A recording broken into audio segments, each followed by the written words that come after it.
Woofy was my first dog.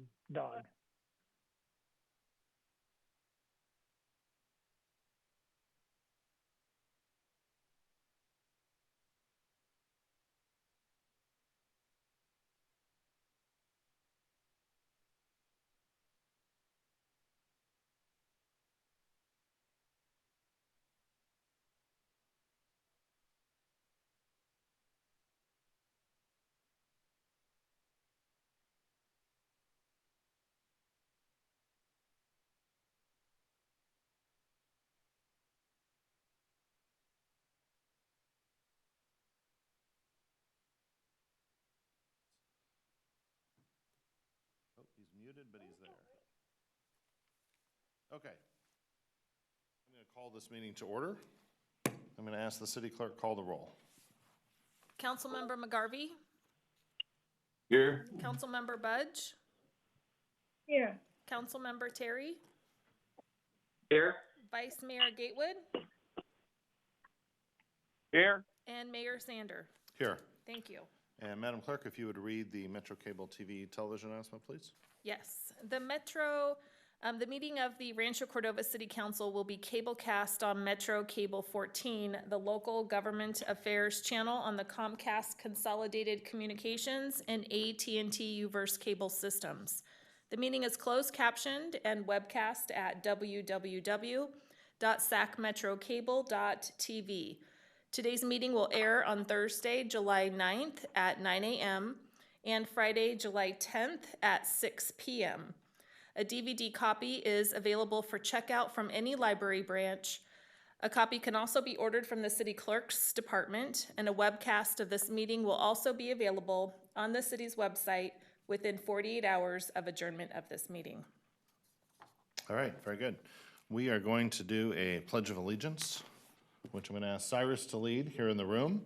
Everybody at home, follow along to the best of your ability. These are a little messy, but important. We're going to follow the Pledge of Allegiance with an invocation, so please remain standing.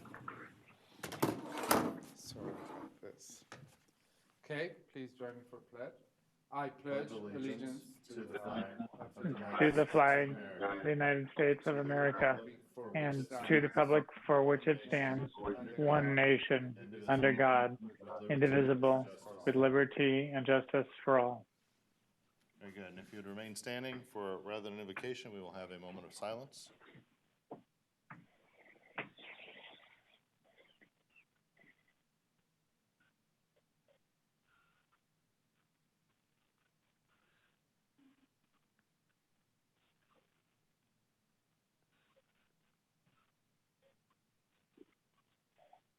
Okay, thank you very much.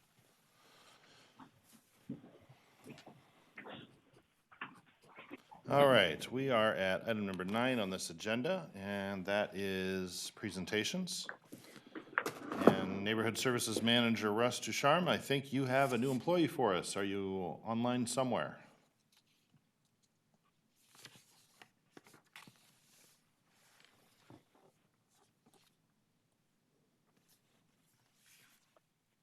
Can you hear me? Yes. Yeah. Okay. Yes. So good evening, Mayor Sanders, City Council, and City staff. Russ Ducharme, Neighborhood Services Manager, here to introduce 2 new employees. Our first employee is Jasmine Sandu. She's our customer service representative. She started working with the city back in January of 2019 as a college intern.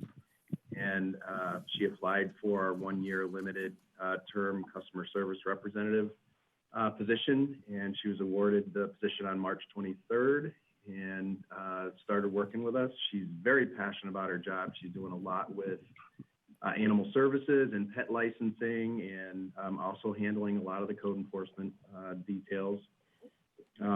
Jasmine's with us now. I'd like her to say a few words. Hi, everyone. Thank you for that introduction, Russ. Yeah, like Russ mentioned, I originally started my journey with Neighborhood Services as an intern. I really enjoy working with customers, the residents, listening to what they have, and offering them resources and services. I have enjoyed the journey we've had with licensing and encouraging that new program with residents as well. And I'm grateful for being able to have the opportunity to work during this pandemic. I've had the opportunity to connect with a number of residents and being able to also work with my volunteer organization and serving the community in that way. So I just want to thank you for the opportunity to serve the community of Rancho Cordova. Very good, thank you. Thank you, Jasmine. My second new employee is Craig Hall. He's our new senior animal service officer. Craig started with us on March 23rd as well. Oddly enough, Craig's first week was remote just because of the way COVID hit. So Craig worked with us and was very flexible, and we were able to do quite a bit of onboarding and training. Craig yields from Contra Costa County, where he put 12 years in as a sergeant with the animal services team there. He was a field training officer and has quite a bit of experience. So Craig's on with us. I'd like him to say a few words.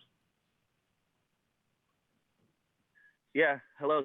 Thank you, Russ, for the introduction. I'm sorry if I'm not coming through very clear. I am going in and out of a reception. But yeah, so I was at Contra Costa for 12 years. Started as an officer there and rose up to sergeant position. I was looking to relocate, and in meeting people from Rancho Cordova and some of the workers for the city, I just thought it was a great fit. I love the community environment. I love the willingness to work with the citizens of the city and take kind of a unique approach in like the educational route, as opposed to being really heavy-handed. In my brief time, I've learned a lot about how the city operates, and I'm excited to get in and make positive changes where I can, and kind of guide animal services into the new age that the profession has become. I'm very excited about being a part of the team and look forward to many years of good solid work. Thank you guys very much for the opportunity and the chance to say hello. Very good, thank you. Mayor Sander. All right, well, welcome aboard, both of you. You know, we have a traditional song and dance that we have new employees do. It's kind of difficult to do remotely, so we're just gonna have to rain check you for when we can get you back in the room. Perfect. For that performance. Gives you a little more practice opportunity. Russ can tell you all about it. Great. All right. Okay, we are gonna move on to public comment. It's gonna be a little more complicated than usual, but bear with us. Citizens wishing to address the council on any matter not on the agenda may do so at this time by completing and submitting a speaker card to the city clerk. For items on the agenda, speakers will be called up to the podium by me at that point on the agenda when the item will be heard. Speakers are encouraged to keep their comments to 3 minutes or less and to state their name and community residence. Under provisions of the California Government Code, the City Council is prohibited from discussing or taking immediate action on any item not on the agenda unless it can be demonstrated to be of an emergency nature or the need to take immediate action arose after the posting of the agenda. So that's our normal statement we make for public comment. Now, obviously, we are in abnormal times, so we have adapted.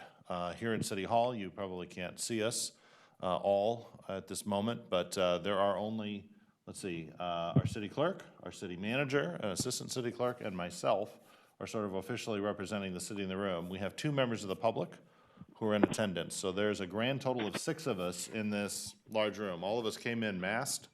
We're unmasked sitting here, and we're also sitting at least, well, half of us are unmasked, sitting here, but we're sitting here 10 feet or so apart. There we go. So we've gone through this arrangement with County Health, trying to keep this as safe as possible. So we have various means of accepting public comment. The first of which, of course, you can show up here in person.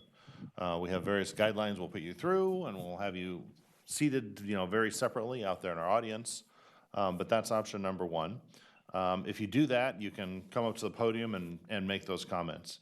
You can also choose to email in your comments, and that email address is cityclerk@cityofranchocordova.org. That's cityclerk@cityofranchocordova.org. We ask that you do that before 3 p.m. the day of the meeting, so you can look at our agenda online, read the staff reports online, make your comment by email, email it before 3, and all of us get it. So up here, we all have a little stack of emails that have come in today commenting on the things on the agenda tonight. Gives us a chance to review those in advance. So that is a second option other than being here in person. Third, you can listen to this meeting and participate by Zoom. So Zoom is that video networking, conferencing software that so many of us now are very familiar with. It's available also for this meeting. You can make a public comment in Zoom by raising your hand. There's a little feature at the bottom of the screen. You can raise your hand, and someone, probably not me because I don't have a great view of the Zoom home screen, but some of our city clerk staff here will see that hand raised, notify me we have a public comment, and we can take public comment that way. And then finally, you can also use another Zoom feature. It's not a video connection, it's a telephonic connection. So you can call a telephone number that's printed on our agenda, like the Zoom address for the video conference meeting, and we will get you through a phone tree and allow you to make public comment by telephone. So we have 4 mechanisms for allowing public comment as opposed to being in the room. And we encourage you to take advantage of whichever of those works the best for you. And at this point, having said all of that, Stacy, our city clerk, do we have any public comment? Yes, we do. So Excellent. We have received 2 public comments via email today before 3 o'clock. So I would like to recognize Desiree Pritchett, who sent in an email which was distributed to the city council. We also received an email from Bob Van Cleef, and hopefully I pronounced that correctly. I also can see that Bob has his hand up and is participating and will likely speak to his public comment in just a moment. So Bob, I do see your hand raised, and I will call on you in just a moment. I'd like to call on Mark, who is here in the room. Mark Maida, you'll have 3 minutes. What's Matt? Matt, sorry, thank you. Matt, no, it's okay. Rick. Okay, These are just, thank you. tell me. Welcome, Mark. Thank you. Mayor, appreciate it. Oh my gosh, this is the best Veridesk I've ever seen. This is awesome. First of all, what a blessing it is to be with you. I want to say thank you, Mayor Sander, and to the City Council. Had an opportunity to break bread with Councilmember McGarvey in the past and Councilmember Budge. We lived on the same street. We've been in Rancho Cordova for over 20 years and feel blessed to be here. And I want to say thank you for what you've done to really move the city light years. Just amazing work. Blood, sweat, and tears. Thank you. First item is just a real short thank you to our police department, police chief, police department, to say we're so grateful for the policing that happens. They really do protect and serve. And so I just wanted to say thank you for that. My comment, my respectful request is simply that we never seek to reduce funding for our police. And I don't perceive that would happen, but we know there's, what you see on the TV, and there's the big mo out there, but we need to have our police fully funded and supported and know that we have their back, and know that as they're doing their job, that we love them and appreciate them standing between us and bad guys. So that's number one. And I also wanted to say, I apologize. I have to go. I have another meeting that I have to go to tonight because I find this to be absolutely engaging. So interesting what's happening in the city and the local level. Amazing. I used to work in the Senate. All government is local. And again, thank you so much. Second thing is I put an article in your hands. It's an article from the LA Times. It's about a month and a half old. And I'd been watching this with interest. I grew up in LA, moved to Sacramento in 1996. And I would just say that I have friends who are Christian, Jewish, Sikh, Muslim, Buddhist. I kind of run the gamut. I could probably name more than that. But what I would say is this. This caught my attention because I was in Tel Aviv a few years ago, and there's a thing called an adhan. What the adhan is, it's a Muslim call to prayer. And what happens is sometimes certain municipalities will allow the adhan to be amplified over loudspeakers. Now, what I'd point out, I have an article here, and then I put some stuff on the back, but the adhan happens 5 times a day, so it's between 6 in the morning and 10 at night, and there are different times. And when it's amplified by loudspeaker, it is loud. And I just want to say this. In the article, if you'd care to read it, it's a page and a half, and there's the URL address is given so you can look and do further research. Right now, there are 2 cities that have the amplified loudspeaker Adhan, which is Minneapolis and Patterson. I think there are a couple more, 5 times a day. And I would just say this, the amplified Adhan is not like church bells. Church bells are acoustic. The Adhan is loud through loudspeakers. It wakes people up 5:30 in the morning, et cetera. I've experienced that actually in Tel Aviv. Second thing is the Adhan is not, sometimes people say, and I'm wrapping up real quickly here, but they'll say, oh, this is just an inclusion thing. And really, when you allow one organization to violate the noise ordinances, I think it's a problem, really. It's kind of like an endorsement of one faith over others. But the idea of the amplification is a real problem. And I don't know that there's any pending requests for this. I just would say, when you do it, and I close with this, you see on the back it says this. The title of the article is, it says, in Culver City, neighbors said the Adhan was too loud. Okay, so it created dissension. I don't think it's something that we want to have in the city, decreasing of property values, dissension over amplified noise that's permitted. But it says, meanwhile, okay, on the social networking app, it says debates raged between neighbors. It's something we don't want to do. We just don't want to have an amplified call to prayer that's happening 5 times a day between 6 a.m. and 10. So thank you for having me. I wish I could hang out with you all, and I really am grateful for your service. So thank you so much. All right, Mark, thank you. Thank you. It looks like we have 3 hands raised. Okay. And I'm going to start with caller number with the last number of 9344. Yes, this is Michael DeGandri. Can you share your first name? And we'll give you 3 minutes, and I'll let you know when your 3 minutes is up.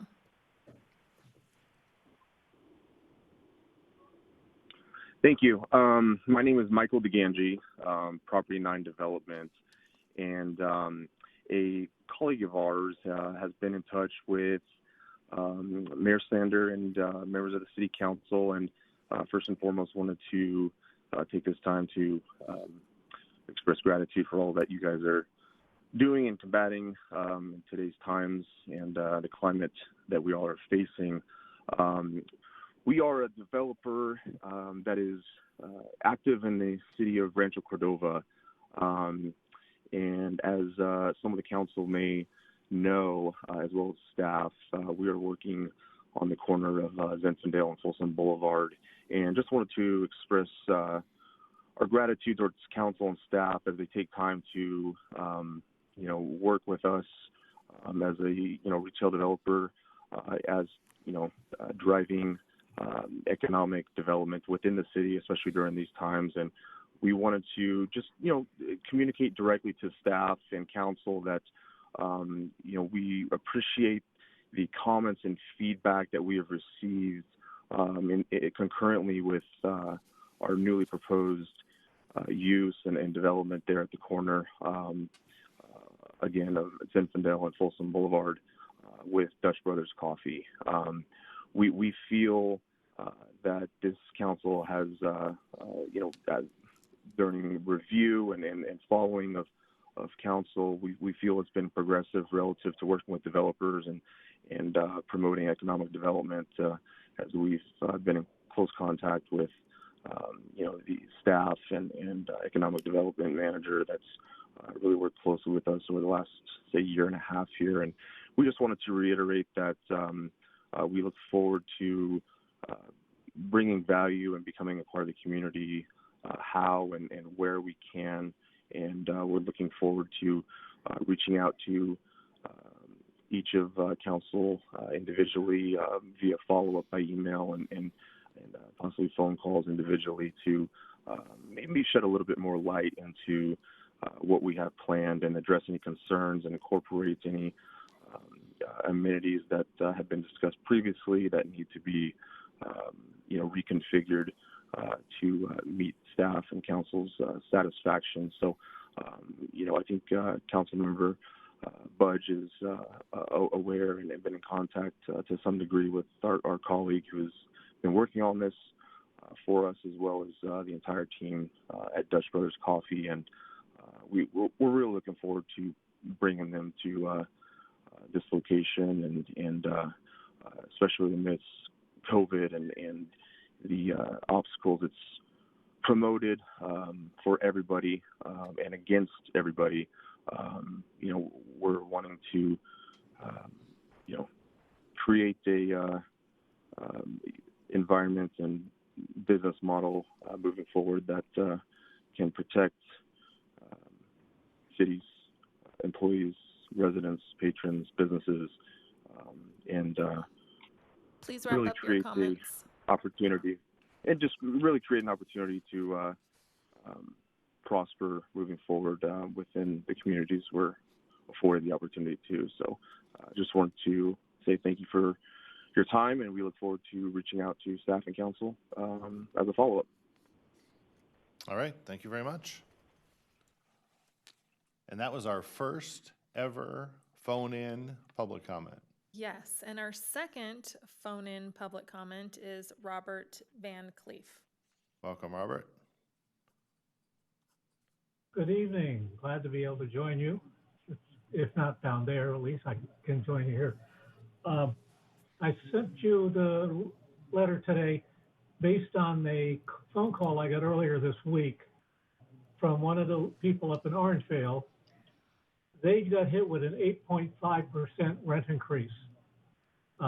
Fortunately, it got sort of stymied in that the people running the show didn't know what to do because the governor put a freeze on rent increases. And it kicked in apparently July 1st now. It was supposed to be March 1st, but it didn't show up on their bill. I'm concerned, given that this park is the same company that runs my park, that we may get hit with an 8.5 increase this next round just because they can do it. And the sociopathic nature has been explained many times in my past thing. So I would just like to put out a call to one of the members of the city council to do whatever's necessary to actually get looking into a site rent stabilization option. Not necessarily to actually make it happen, but at least look into it and find out what the do's and don'ts are on it and get it on the agenda so we can actually talk about it. And other than that, I thank you very much for the privilege. Mr. Van Cleef, your letter mentioned state legislation on this topic. You've been tracking this, I know, for a number of years. Do you think it's more likely now than it has been before? We actually got eliminated.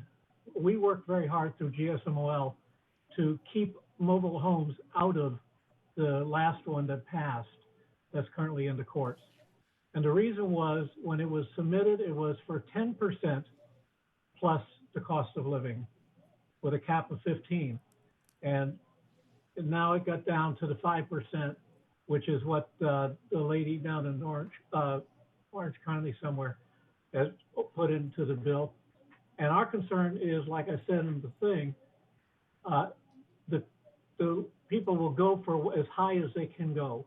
And if it's 5% plus cost of living, they'll go 5% plus cost of living every single time, because all they see is the dollar signs. They don't see the people that they're hurting.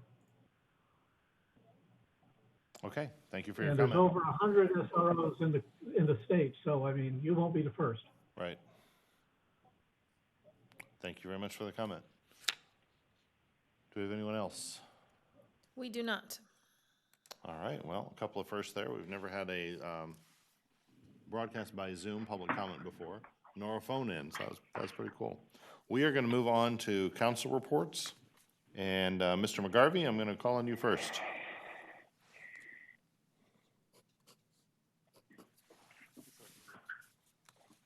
Bob, you're on mute. Be sure and unmute yourself there, Bob.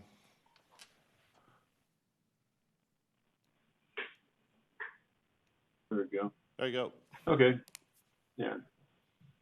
Just happy 17th birthday to Rancho Cordova on July 1, and then happy 244, excuse me, on July 4th for our city.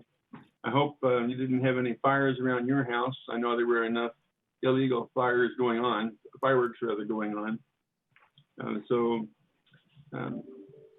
Hopefully everyone was safe. If anybody has been to the City Hall lately, when you look at your in basket, you'll find this. It's a basket of 5 brown little bags, and you have new masks in them. They're black. Look like this. And so if you need them, there they are. And if you want to give them to somebody else, there they are anyway. But they're in your in basket. And I think they're pretty comfortable. So if you need one, go ahead and get them and use them. That's what I've got. All done.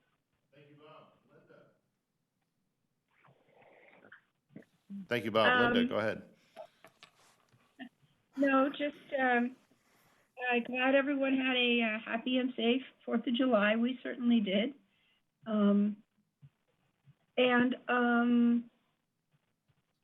I appreciate a comment we got today about pushy salespeople coming to the door. We had the same pushy salesperson come and try to sell us something. So I'm sympathetic with that. And yes, for everyone's benefit, I did get an offer from Dutch Brothers. Frankly, I have to teach at our kids at City Hall on Wednesday morning, and I've been very occupied with that lately.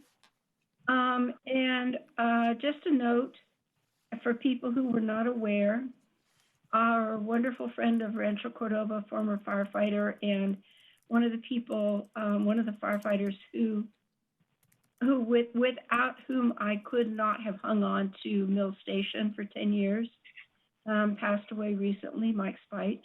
Oh. And I'm sorry you didn't know. I did not know. Yeah, for Mike, it's been blessedly brief. I know every day for them was a heartache, but blessedly brief. And they're doing a small family service, and then once people are able to get together again, then I will sponsor them on a service here at City Hall where Mike really wanted to have a final get together for him. So. All the times he drove up in the Mills One, Kurt sent out a picture today of a past parade. I know we all missed the parade, we all missed the fireworks. Yeah, being driven in the Mills One was always the highlight of the parade. So there you go. All right, thank you, Linda. Mr. Terry. Well, I want to thank staff and the community council for a great 4th of July event and fire. Oh, no, we didn't get to do it. Oh. Yeah. So I was not surprised, but seems like our residents and surrounding communities took it upon themselves to do their own aerial fireworks on 4th of July. I haven't heard of any major incidences from that, but hopefully everyone was safe and being smart. Not a whole lot to report as far as Air District or other stuff, except to talk the various 2x2s for the school districts that I serve on with many of you. The return plans are starting to come back as far as what school districts are looking at doing. We're seeing Elk Grove will likely adopt. Actually, they probably did it last week, and I was on a little bit of a vacation from my day job, and so I wasn't keeping complete track of it. But it looked like they were on track to go to a half of a class will be in 2 days a week, and then the other half of the class will be in 2 days a week separately, so that they can ensure social distancing, which would essentially mean about 8 to 10 hours of instruction in the classroom per student per week. with Fridays likely or Wednesday as an off day to do special ed and language and other things like that. Pulse Cordova seems to be going in a different direction where they will stagger the entries of students onto campus. Likely there will be an early shift and then a break to do some sort of sanitizing, I guess, with a later check-in or entry of the second half of the class. These are still to be adopted by the various school boards, with some dates being staggered again. Elk Grove was supposed to be starting year-round school, which would be McGarvey and Sunrise within our city, next week. They have delayed that to the beginning of the second week of August. And I think that was mainly to put some daylight between 4th of July and their start date in case there was an additional spike. Lastly, I would just say that, you know, I got a little bit of time with my family to visit some other parts of the state this past week. During the week, we weren't around on the weekends to see any crowds or anything. But there are some very interesting policies coming at the local level throughout the state. In one of the counties that we were in, one of the cities actually had adopted a fine for not wearing a mask in public, at the same time shutting down all of their beaches and a lot of other events that they had planned.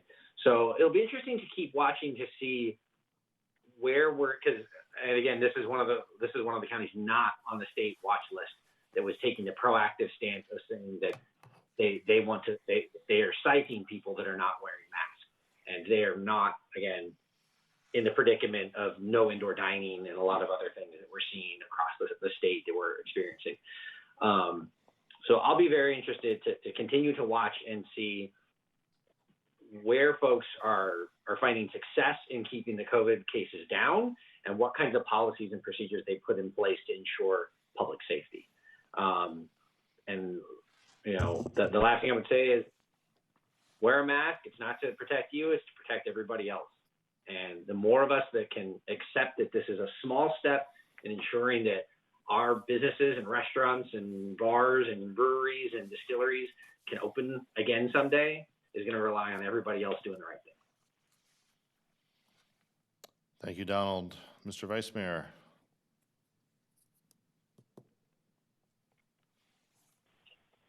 All right, let's see. Hold on. Okay, so I had the 2x2 with Saxony Unified with Donald. Sad to say they've now gotten rid of all their resource officers for the entire city. So we worked with the superintendent and are going to work on something that's going to allow us to still feel protected in Rancho, even if it doesn't affect the other cities. And then there's some interesting news about the STA, which I will not bring up, and I told you so, but I'll do that at the time that I think Cyrus brings it up.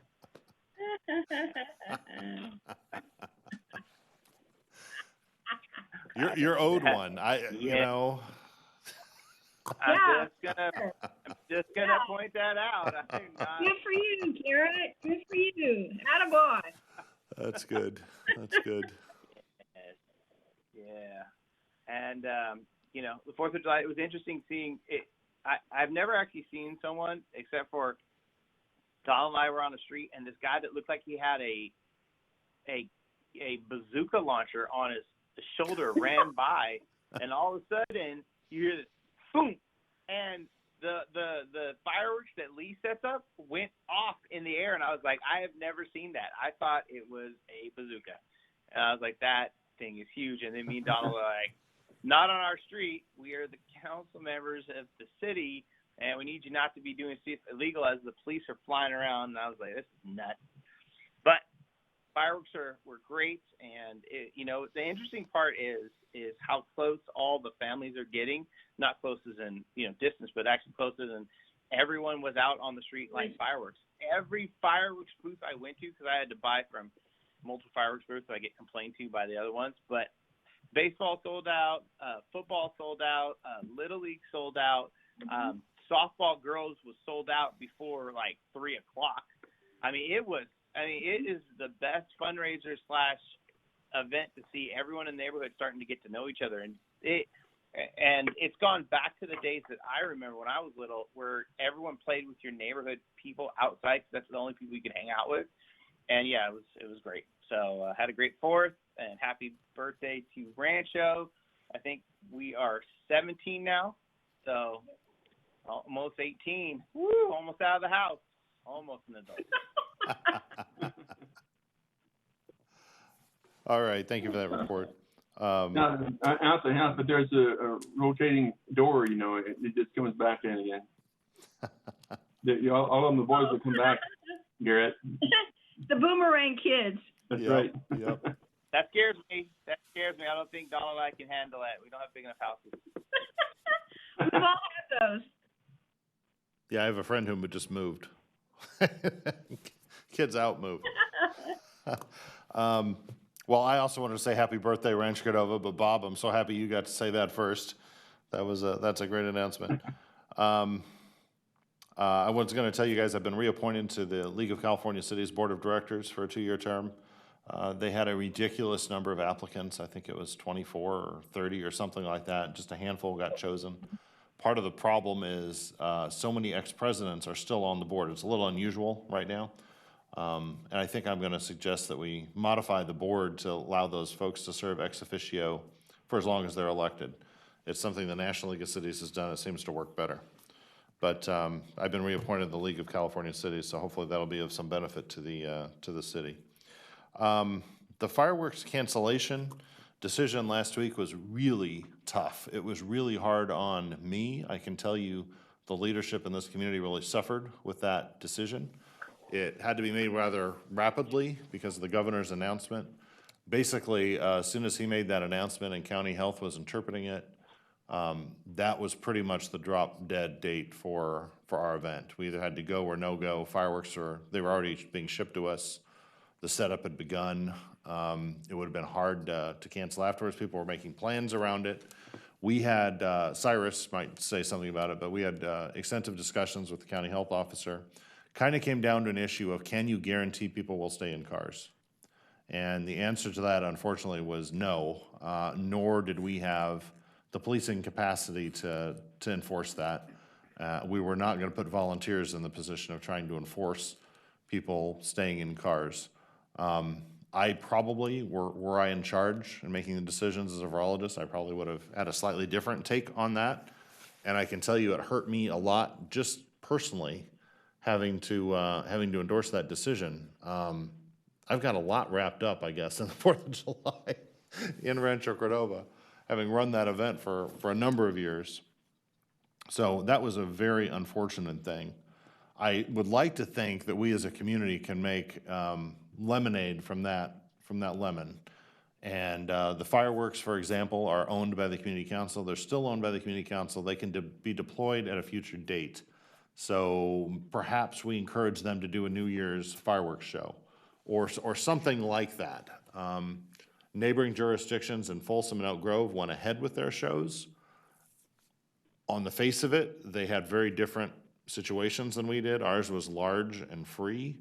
Folsom's was smaller and had a high cost of admission. It was a fundraiser for the chamber. And Elk Grove was supposed to have no local attendees and be sort of a surprise fireworks show. In the end, I think the Folsom event went fine. Elk Grove had a bunch of attendees locally. So I'm not sure, how that actually worked out from a public health perspective. But at least we did not contribute to further public health issues here in Rancho Cordova with the cancellation of ours. Unless, of course, everyone went home and had huge house parties, in which case perhaps we had the opposite of the intended effect. But anyway, we're operating in this very difficult sort of regulatory environment, having to interpret on the fly, and that was, I just want to tell everybody in Rancho Cordova, that was a really hard decision, and one I hope I never have to participate again at that level. We did have a phenomenal amount of fireworks going off in our community. Someone earlier today mentioned to me there was a sky cam done, but was it ABC 10 or something? They had like a visual of the city and the region, and you just saw fireworks everywhere.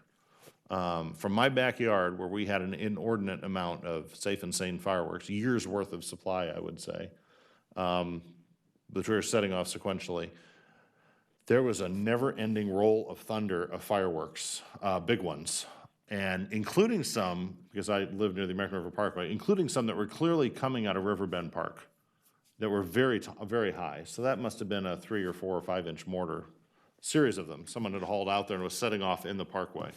Kind of a remarkable thing. It was just a ton of fireworks. I hope that was cathartic for everybody, because I know I've gotten a lot of complaints, I'm sure my colleagues have, from people whose pets are impacted and veterans with PTSD who may be negatively affected. But I also got a ton of comments about the value of fireworks and celebrating our independence and our liberties as the Declaration of Independence and as we celebrate on July 4th.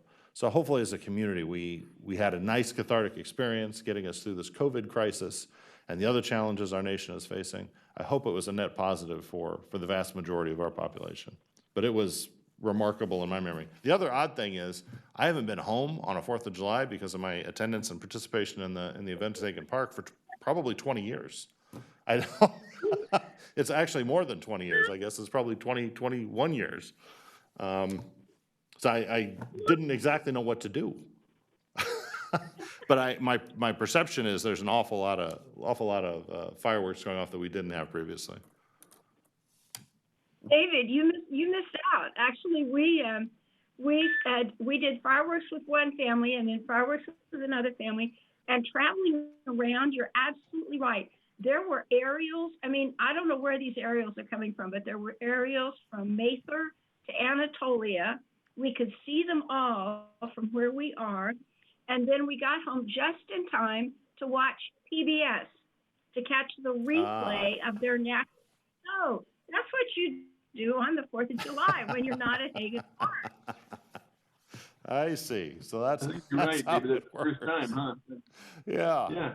Being home for the first time, I mean, the 4th of July, that was definitely strange. And if you're watching the weather, all the people showing the weather, Channel 13 and 3 and all the rest, they showed the city and as far out into the county as it could, and there was these huge bottle rockets. I mean, the ones going up in the sky all over the place. But that's the reason I said I hope there weren't any fires around your home or anybody else's, because there were a few. But it was gorgeous. Yeah, there are just so many of them. Yeah, I don't know that we have any reported injuries or significant fires in Rancho Cordova as a result. Yeah, cathartic is a good word, David. And someone had an estimate for me, and they said for about every 100 people, there's one site launching, an aerial firework of some kind. So if that metric is correct, we would have 700 sites in Rancho Cordova, which from my backyard view, that might be accurate. Okay, anything else on council reports? City manager's report. Thank you, Mr. Mayor. The only thing I'd like to add to this fireworks discussion for the 4th of July, as Mayor described, we ended up making the final call in consultation with the county health officer. I think the notion that thousands of people will gather and that there's really no effective way of keeping people in the car, so it's kind of forced our hand. But I do want to acknowledge the incredible amount of work that went into the preparation for this event by Shelly Blanchard, our CEO of Cordova Community Council Foundation, and her team. A lot of work that happened many weeks in advance of the event. We also had members of our team, our public works team, our police department who participated in developing a traffic plan. And so this was not for the lack of effort on part of Cordova Community Council on part of Shelly and her team. It was a series of unfortunate events that led to this last-minute discussion and decision that we ended up making. Related to the number of fire incidents, we received a report from Sac Metro Fire that the number of calls, fire calls, had an increase of 200%, twice as much as last year. And but fortunately, we had less incidents and fewer issues because of the effectiveness of our weed abatement program. So that was the Sac Metro Fire did attribute the effectiveness of our program for not having fewer issues this year. And the last thing I want to say, share with you, that I had a message from Ann Edwards, who's the director of the Department of Human Assistance with Sacramento County. And she did mention that an item is being presented to the County Board of Supervisors on July 14th related to Comfort Inn. As you recall, Comfort Inn was designated as a homeless place for at-risk homeless individuals. And their decision has been to continue to shift the program to rehousing. So the recommendation to the County Board of Supervisors will be to extend the stay of the individuals at Comfort Inn through the end of September. And at that point, and they will actively look for housing for these individuals by that date. So just wanted to give you that update. That's all I have, Mr. Mayor. Okay. Very good. We are going to move on to the consent calendar. This is item number 13 on our agenda. Consent calendar items consist of matters deemed routine and non-controversial by staff. Unless a member of the council wishes to pull an item for individual consideration, all items will be approved by one motion.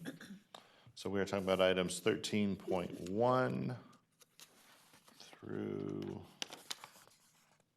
13.9. Is that correct? Yeah. 13.1 through 13.9. Are there any items the council wishes to pull? If not, can I have a motion for approval? Hearing none, I'll move approval of items 13.1 through 13.9. Okay. Second. Motion made and seconded. Roll call, please. Councilmember McGarvey? Aye. Councilmember Budge? Yes. Councilmember Terry? Aye. Vice Mayor Gatewood? Aye. Mayor Sander? Aye. Thank you. Okay, we are now on item number 14, consent public hearing items. Consent public hearing items consist of matters deemed routine and non-controversial by staff. Unless a member of the council wishes to pull an item for individual consideration, all items will be approved by one motion. I am going to open the public hearing on these items. Is there any comments or any items the council wishes to pull? We have no public comment on these. Not at this time, no. Okay, I'll close the public hearing. Is there a motion to approve the consent public hearing items 14.1 and 14.2? I will move approval of items 14.1 and 14.2. Second. But I just would ask, why are we continuing 14.2 to a date?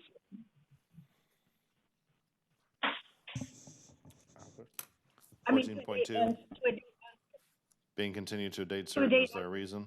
Yes, I'm asking Albert Stricker to address that issue. It just seemed like it was a sort of an urgent matter.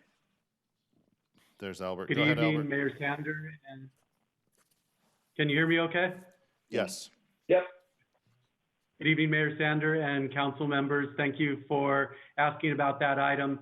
There is going to be an injunction that will be heard by a judge later in July, and we want to have the feedback from that before we proceed.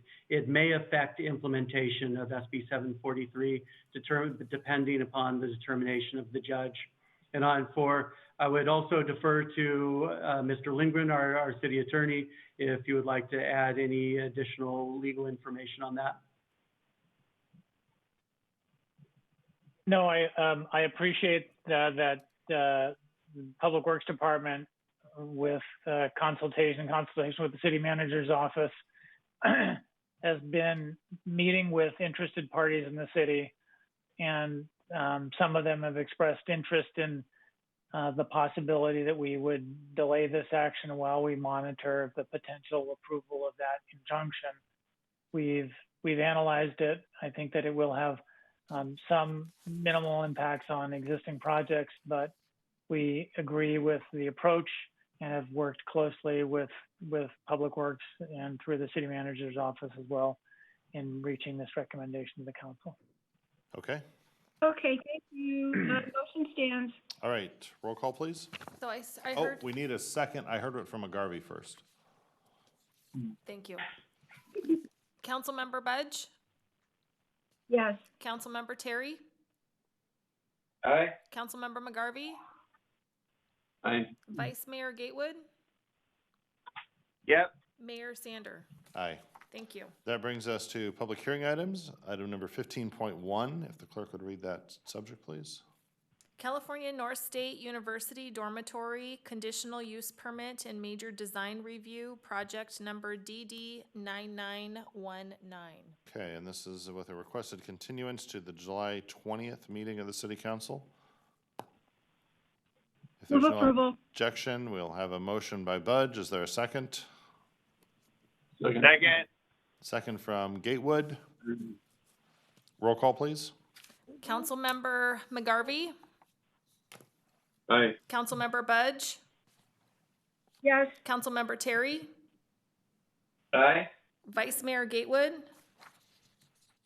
Yep. Mayor Sander. Aye. This brings us to item number 15.2. If the clerk would read that item, please. Action items related to the formation of the City of Rancho Cordova Communities Facilities District number 2020-1 Landscape Maintenance. All right. I don't think that's, Is there a question? no, but that's not Darcy. Oh. Darcy and Elizabeth are sharing. I'm on Darcy's computer.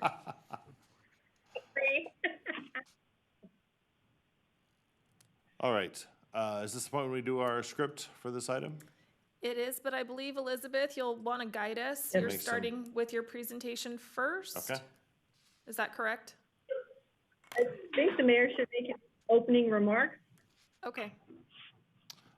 All right. So this is the time and the place for the public hearing on this council's proceedings for Community Facilities District number 2020-1 for landscape maintenance. The hearing is to inquire into the formation of the district and the levy of special taxes in the district.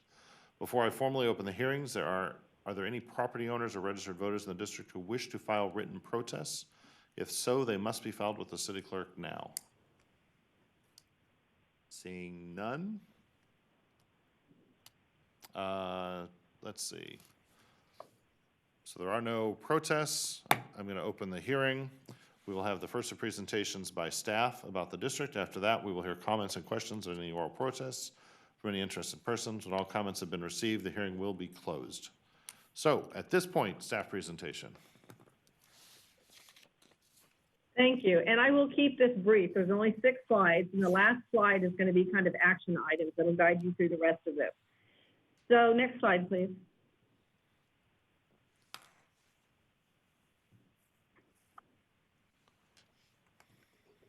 So just really brief background, the reason why we're doing this.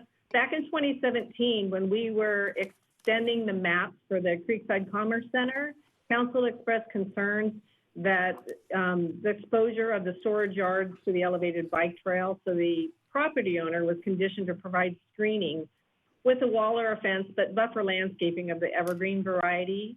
So that buffer landscaping is going to be installed on property that the city owns, and we're going to maintain it. Next slide, please. Oh, Pachero. Thank you. So the property owners of the Commerce Center requested the city to form the CFD, and they filed petitions with us, which gave some waivers of timing, which is why we can do this all in one night. So the purpose of the CFD is to collect taxes so that we can fund the buffer landscaping for the project.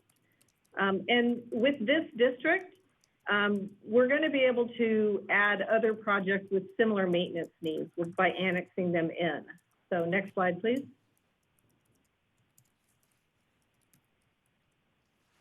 So just to remind you, we started this on June 1st with the resolution of intention to form the CFD. It did a few things. It declared our intention to establish it, identified the services, stated our intention to levy a tax, but it also set tonight as the public hearing on the matter. And this is a protest hearing that we're conducting. Next slide, please. So this is the boundary of the district. You can see that there's the 5 parcels within the Creekside Commerce Center. They're the first parcels in, but the boundary of this district is the entire boundary of the city. Next slide, please. So this is the slide that I want to leave on. So we're conducting a protest hearing, which is why, Mayor, you asked if there were any protests. If there's no protest against it, we can go ahead and adopt the first resolution forming the CFD and adopt the second resolution calling for the election. Then we're going to have to pause where the clerk is going to actually canvass the results of the election. Then if we have a successful 2/3 positive vote and we vote by acre, then we can go ahead and adopt the resolution declaring the results of the election and introduce the ordinance levying the tax. So I would like to refer you back to the order of proceedings, and let's just continue on. Okay, are there any But I'll comments? take any questions if you have any. Are there any comments, questions, or protests at this point from the audience or elsewhere? Seeing none, I'm going to close the public hearing. We can now consider and adopt the resolution of the City Council of the City of Rancho Cordova, a formation of Community Facilities District, which will establish the district, and with the resolution of the City of Rancho Cordova calling special property owner election, which will call for the property owner vote to approve the special tax and the appropriations limit for the district. So we have resolution number, it's unnumbered. Always unnumbered. We number them after the meeting. Okay, so you're looking for a motion to adopt the resolution forming the CFD number 2020-1. Is that correct, Stacy? Because on my sheet, I've got resolution number blank dash 220.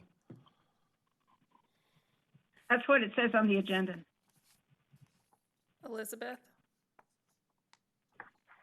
It's a blank -20 because you haven't given it a resolution number. Correct. So what you're going to do is adopt both those resolutions, the one completing the formation and then the other one calling for the special election. You can adopt both of those resolutions at this point. We'll number them after the meeting. Okay. All right. So the first Okay. resolution, I just move approval of the resolution forming the CFD. okay. Is there a second? Second. Roll call, please.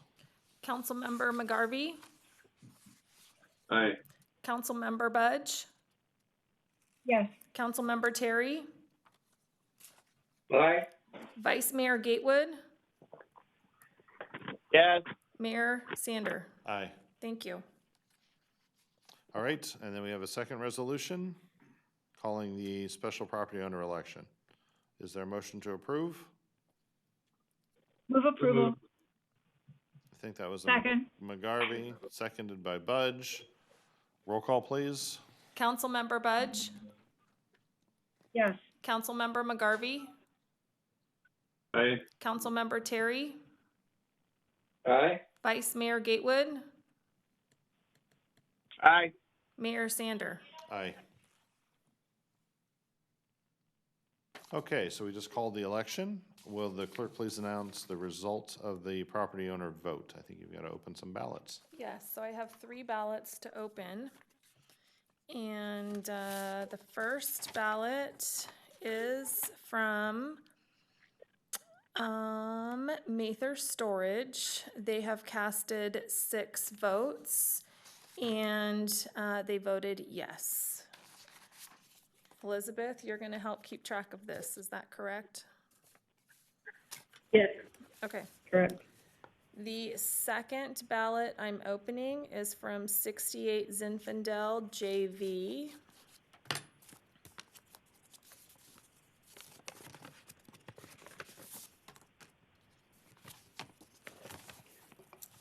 And let's see, they have casted 14 votes, and their vote is yes.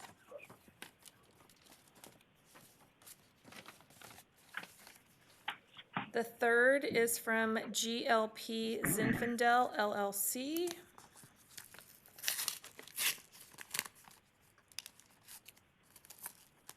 This one is taped shut.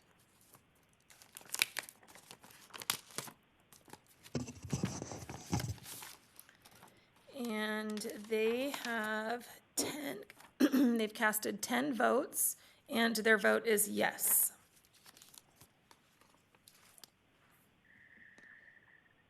So Elizabeth, I would say So that that's a success. 100% of the vote. Correct. That's 100% of the vote.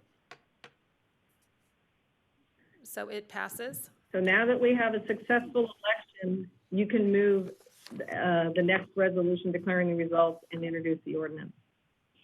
So Okay. I will move that we adopt the resolution declaring the results of the election and introduce the ordinance levying a special tax. All right, the record shows at least 2/3 of property owner votes are in favor of the levy of the special tax and the establishment of the appropriations limit. We can now proceed with that resolution. Is there a second to the motion? Second. Second. The motion should also probably indicate waiving the first reading. That was Terry on the second. Mm-hmm. Sure. Roll call, please. Councilmember Terry? Aye. Councilmember Budge? Yes. Councilmember McGarvey? Aye. Vice Mayor Gatewood?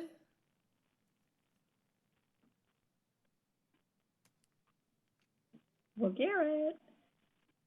Aye. Mayor Sander? Aye. Thank you. Okay, and that takes us on to our last ordinance on this topic, our last item to be voted upon. An ordinance of the City Council of the City of Rancho Cordova levying a special tax within the Community Facilities District 2020-1 for landscape maintenance, as we had just established it. Is there a motion to approve that ordinance? I think that's what we just did, and waive the first reading. Yep. That's what I thought. I was I thought we second. did the previous resolution. That was declaring the election results. Linda added that in her motion. Oh, she added the first reading as well? Sorry, my error. We voted Yes, on she both did. of those. That's fine. Is that everyone's agreement? Voted on Yeah. both of those That's what I items? thought I was doing. Yep. All right, very good. I think that concludes that item, 15.2. That does. Thank you very much. Yes, sir. Okay, we are on to regular calendar items. And next up is item 16.1, if the clerk would read that subject. Civic Center Master Developer Selection. And we'll have a staff report and probably from someone not in the room. Or maybe from Cyrus as an opening. Micah Runner will give the staff report. Micah, you're up. I think I saw you on there briefly. So I'm here. Yes, good, Good excellent. afternoon. Good afternoon, Mayor and Council. Micah Runner, Deputy City Manager.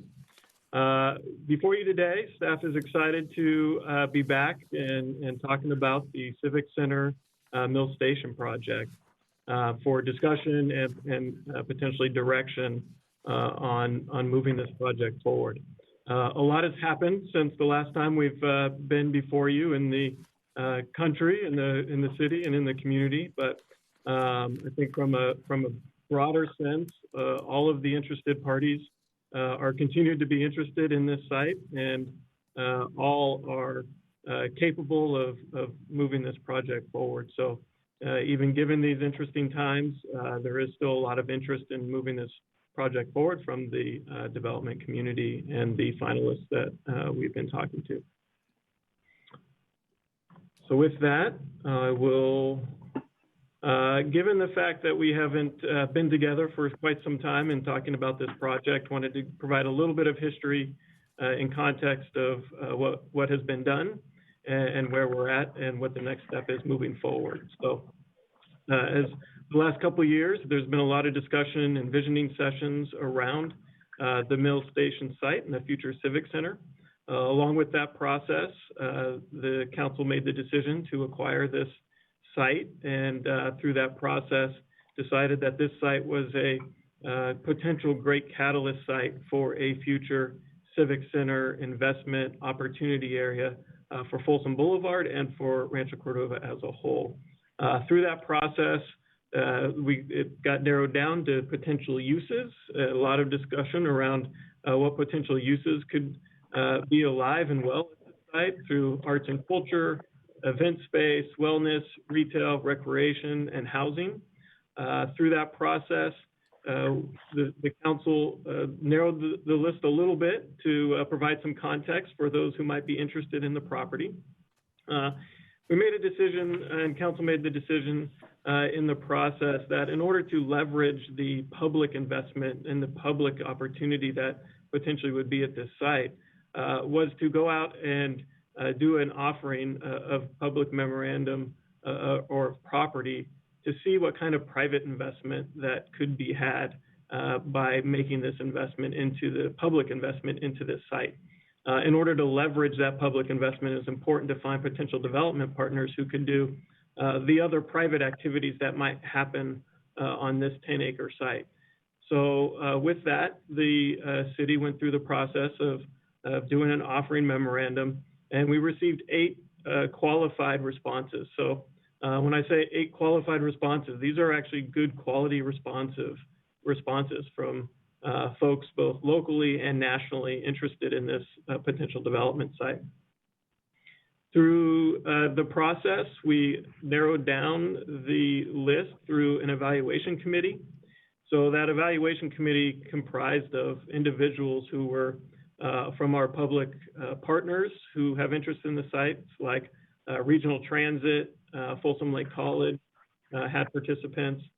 We had participation from SACOG, our regional planning agency, in the site and the review as well. We had community representation, and we also had private development representation on our evaluation committee. So through that process, we narrowed down to 3 potential finalists. And as part of that narrowing, we asked all of those groups to come and make a presentation to the city council in December about who they are and what they do and what their experience is. So we had those 5-3 development teams. So those 3 teams consisted of Griffin Swinnerton, Related and Mogavero, SKK and C2K Architects, and the third was Civic Partners and SBA Architects. So with those final 3 potential development team partners, through the process and through the narrowing and the conversations with the evaluation committee, it was determined that all 3 of these potential development partners could do the activities. So there wasn't any red flags. There wasn't anything with any of these 3 potential finalists that were big issues.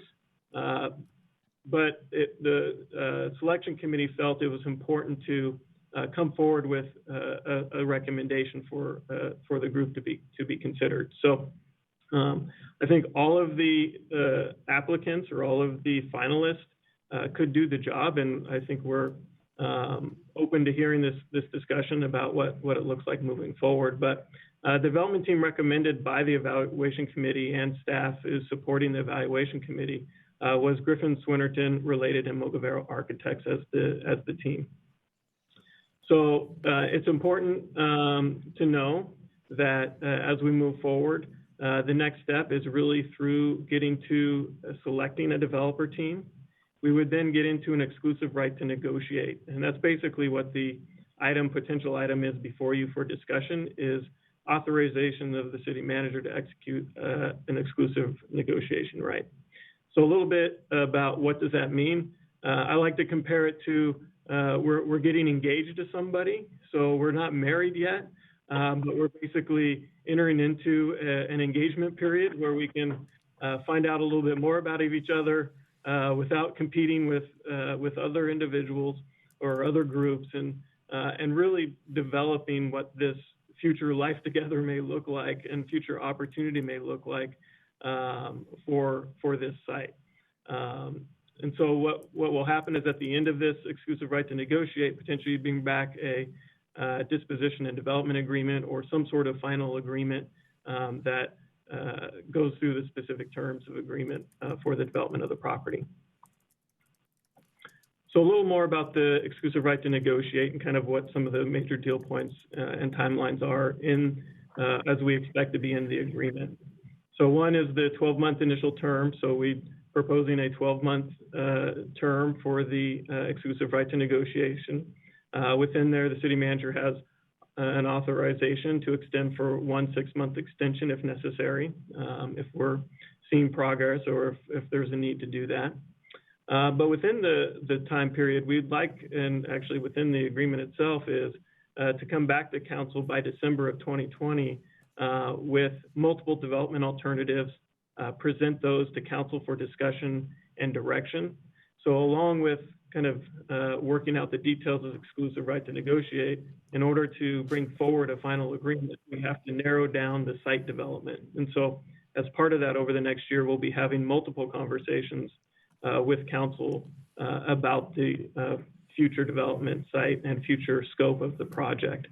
By April of 2021, we would like to refine a preferred alternative to the site development and return for council selection and additional direction, if any, at the time. All of this is not necessarily set in stone, and there might be multiple trips back to council for discussion, but this is a high-level expectation of the times we're going to be back for discussion with council during this period. So before the end of the exclusive right to negotiate, we would then come back with a final agreement based on the selection of a certain alternative based on the project and present to council for a final consideration. Was that final agreement that will work out all the financial details, all of the land use details, all of the real property transactional details, all of the nuts and bolts of what that future project may look like.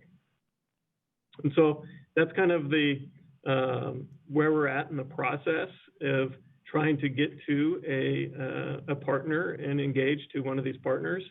And given the conversations that we had at the selection evaluation committee, I wanted to just kind of run through some of the things that we heard within those discussions with the evaluation committee that were the pros and cons and the opportunities and challenges that each of the development teams presented, so that you know some of the conversations that were had at the evaluation committee level. So some of the pros for Griffin Swinnerton was they're a large development firm that would likely deliver a project through a recession. So they have the wherewithal and the depth to and experience to provide continued continuity through a long-term project. They were the number one pick of the evaluation committee. The team includes more experience around amenities and placemaking, so they have quite a bit of experience around civic infrastructure projects or civic facility projects, and have experience in developing those. And they proposed including quickly testing placemaking uses on site, so a unique kind of idea of doing some quick tests of pop-up type placemaking events to see what may work or not work in the future from the built environment.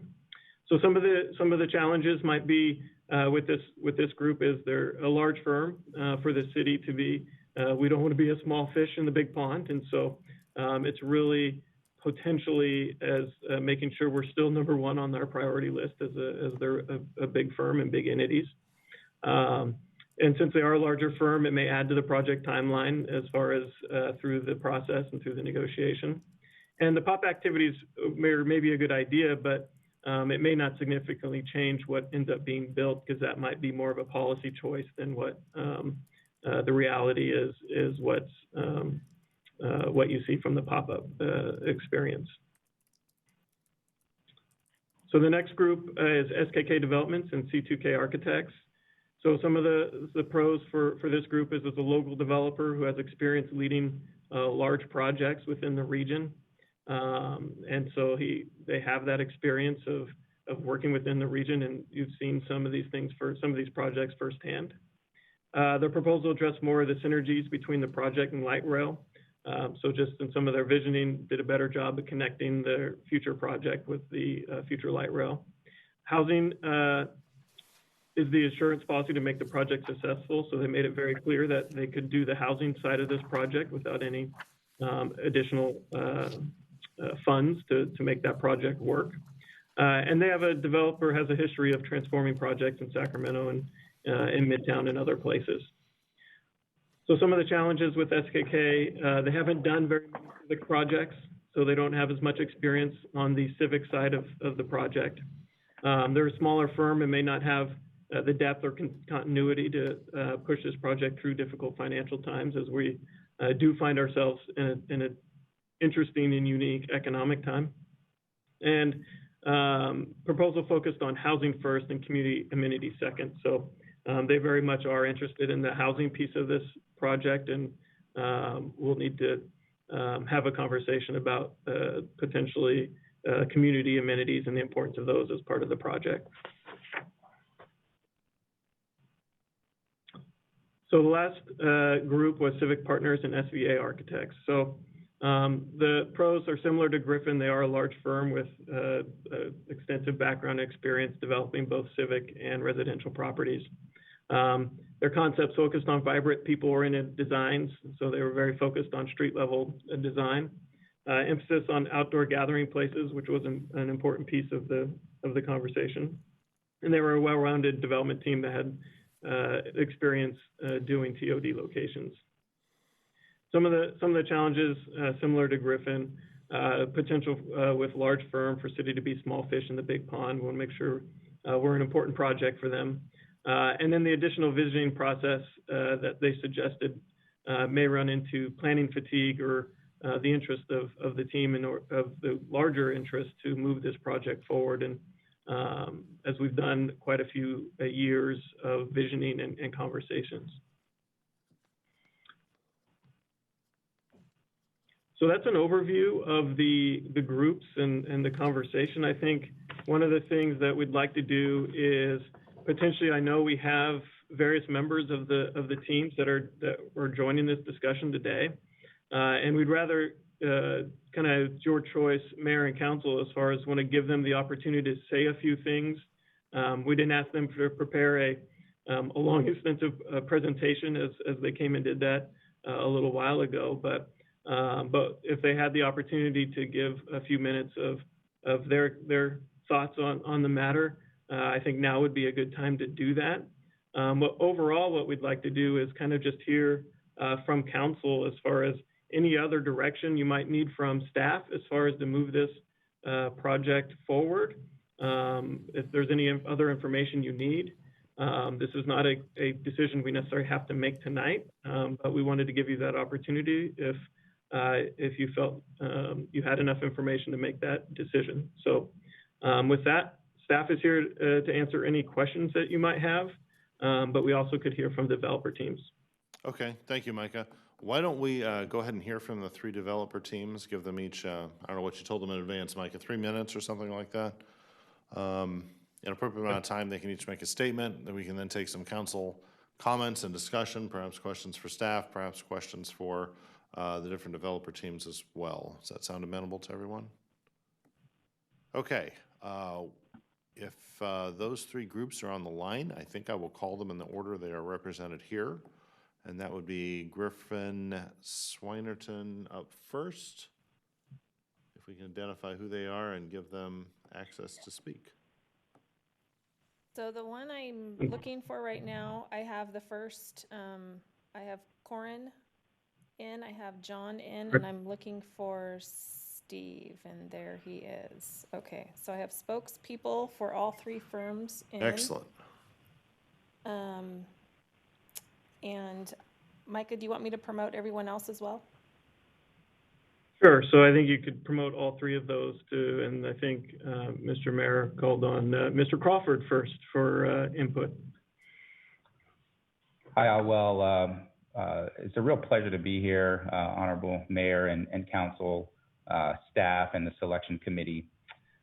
We wanted to really thank you for the opportunity, first and foremost. We're super excited about this project. It's been a year in coming, and to see us get to this point is just really exciting. This is a transformative project, a transformative city, and so we thank you again for getting us this far.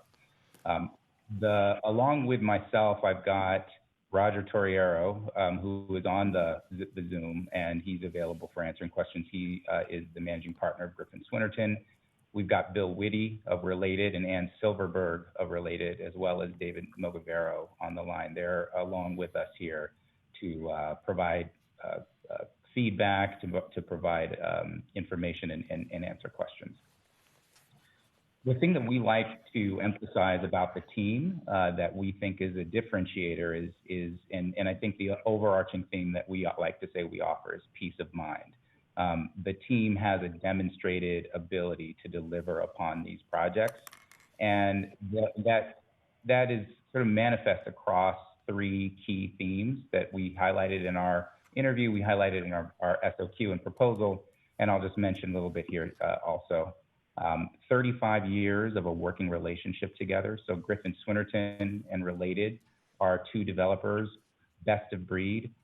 Griffin Swinnerton is a leading California developer of community and civic facilities, and Related is the leading housing platform across all different types of housing development, from luxury to affordable at all income levels.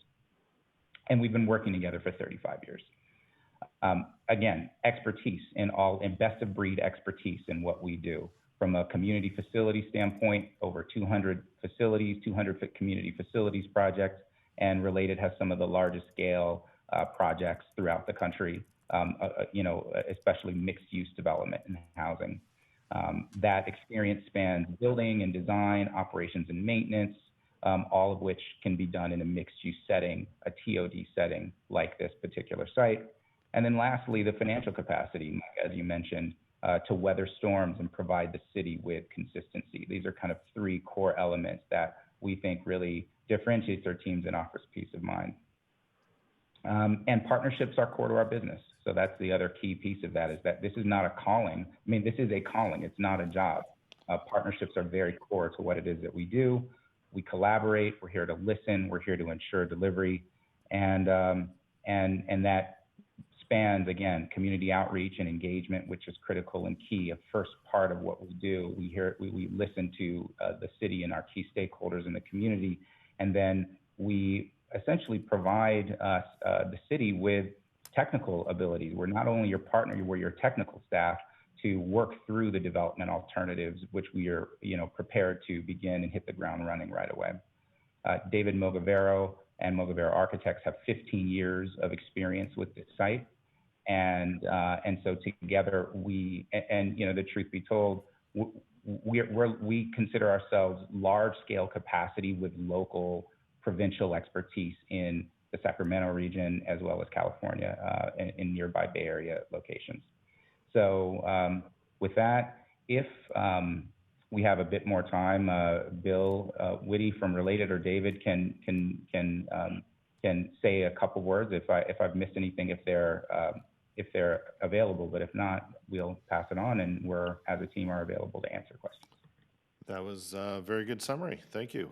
We'll move on to SKK and their representative. John Hodgson. Hello, John. Are you there? I'm here. Can you hear me? Yes, we can hear you. Right. Well, first of all, thank you, council and staff, for the opportunity to speak this evening. I think you know me. I'm John Hodgson with the Hodgson Company, and I'm working with Sapiti Colacatronis of SKK Developments and Bill Blake of AMS Consulting, Art, Entertainment, and Culture. Our position right now on this is that we think that the council needs to have more information to make a decision. The staff report is, very brief, and it's not really clear to us exactly all the reasons for their recommendations. We respectfully request that you defer your decision tonight and look for additional information, ask more questions. At a minimum, we question the staff's analysis of the capabilities of our team, some of the supposed, quote, cons, unquote, of our team, such as lack of experience, questioning financial strength, inability to weather the recession, and our relative inexperience working with civic amenities. We just don't think they're correct. I'll get into that in just a second. And we really feel that if we had been approached and questioned about some of these things, we've been able to have an opportunity to respond and have them better understand it. We are the local team. We hire local. We know the community. We have all worked extensively in the city of Rancho Cordova, the surrounding communities, and with all the relevant agencies that we'll need to work with. We've also recently identified our contractor partner, Decor's Builders, which I think is a well-known construction company based here in Rancho Cordova. And among other things, they constructed the Rancho Cordova Event Center. With respect to the amenities, I think we think we're very strong. We're proposing as a concept approximately 185,000 square feet of indoor and outdoor public space. And as a team, we've really been involved in civic amenities throughout the region. Bill Blake, a team member, I think will further address the amenities, if you can find them. I'm over here, John. I'll just speak to a minute our approach on the amenities. And as you know, AMS, we worked with you all in helping develop your cultural plan and kind of collecting the aspirations and needs of your arts community that would be with respect to this site and what ought to happen there, and maybe some things that ought not to happen at this site. And I think we have a pretty deep understanding of it. As most of you know, I've been very involved in the civic amenities scene and the art scene, both at my role at B Street and certainly advocating and planning on a regional level for about 15 years locally. Now with AMS, the Sacramento office right down the river from you is one of two offices. Our firm works nationally and indeed internationally, and we bring all of that experience to bear. So as much as you know me and I know you, we also are part of a national, international firm that brings all of that learning together. And I think some of the key questions here that ought to be asked as it comes to amenities is, how do these amenities really serve and connect to your local community, and how are they made relevant? Placemaking and pop-ups are great things, but there are big questions to be asked there. Who will be in charge of those activities? How will they be supported? Who will the partners be to make those activities sustainable over the long term? And how do we really make them locally relevant, regionally distinct, and nationally known? And I think we have to run pretty deep. It's not just about space and buildings and architecture. It's really about programming. And programming is really about people. And knowing the individuals and the organizations that make our region's arts community hum is really key to delivering this in the right way, in a way that's deep and meaningful, which is, I think, what I heard from this council, a goal that you're really looking for, something that is different and that is unique and special to you. And I believe we have the skills and people on our team to deliver that. I would also say that as it relates to working through a recession, Satiri and I and a lot of others worked very hard through that last recession to keep the Sophia project afloat and going. And we did it because we're from here, because we couldn't walk away from it and retrench back to wherever we'd come from. We were retrenched here. And I think that's something very, very important to think about as we head into the future here. We'll be seeing you in the grocery store aisles, in the airport, and around on the American River Parkway. We need this project to happen, and we'll certainly be here and giving a lot of attention. So as you know, I could go on and on, but I won't. I'll hand it back to you, John, and certainly available for questions. Thanks, Bill. I know we have limited time here. I just wanted to remind people, if they don't know, that SKK Developments, the City Coal Petroleum Company, has been in and around the Sacramento area for almost 35 years, and his company's portfolio is valued in excess of $1.5 billion. In the last 4 years alone, SKK has financed and is building in the last 4 years projects worth approximately $475 million. And one thing that we want to point out is that none of the city funds could go to in any way support the housing or retail that we propose on the project along with the Civic Center. So what we're asking the council to consider this evening is to defer their action and take a time to look at and further investigate what the city best needs as they go forward with your very exciting mill station development. And we're available here to answer any questions you might have. Thank you. Okay, thank you, John. Thank you, Bill. And our third contestant, Civic Partners. Is Steve Semmingson? I don't know. I can see Steve and I can see Allison. I can't find Ernie or Mike in the Zoom unless they're going by a name I don't recognize. We're all in the same conference room. Oh, perfect. That's why. There we go. We are distancing, but we are keeping a very generous six feet of distance from one another.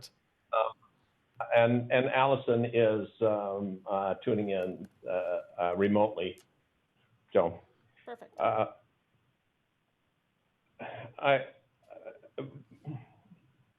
want to thank you for providing the opportunity for us to present to you in December to tell our story and to describe both our vision and our capability. I'm not going to repeat that again today. I think we've certainly described it in 40 or 50 pages and probably spent an hour or so with you in December. I thank you for that. We're flattered that what we had to say and our narrative presented an opportunity for us to be on the short list with two other very qualified firms. I know it's apparent much thought and effort went into the recommendation by the selection committee, and certainly they have recommended a qualified firm. As was stated earlier, all three of the firms are well qualified to successfully develop a project such as this. One point I would like to make, and that's that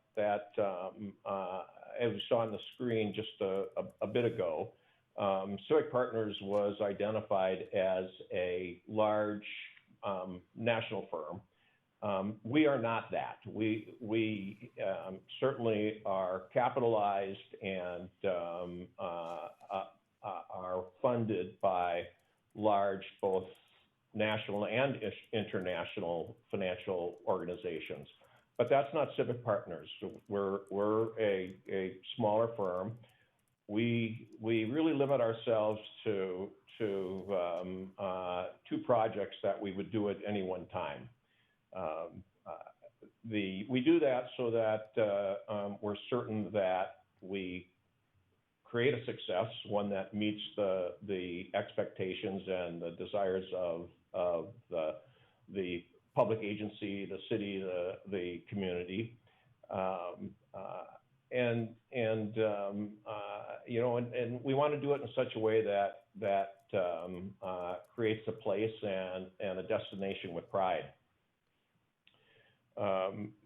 Assuming that the tentative recommendation stays, we want to congratulate the Griffin-related team for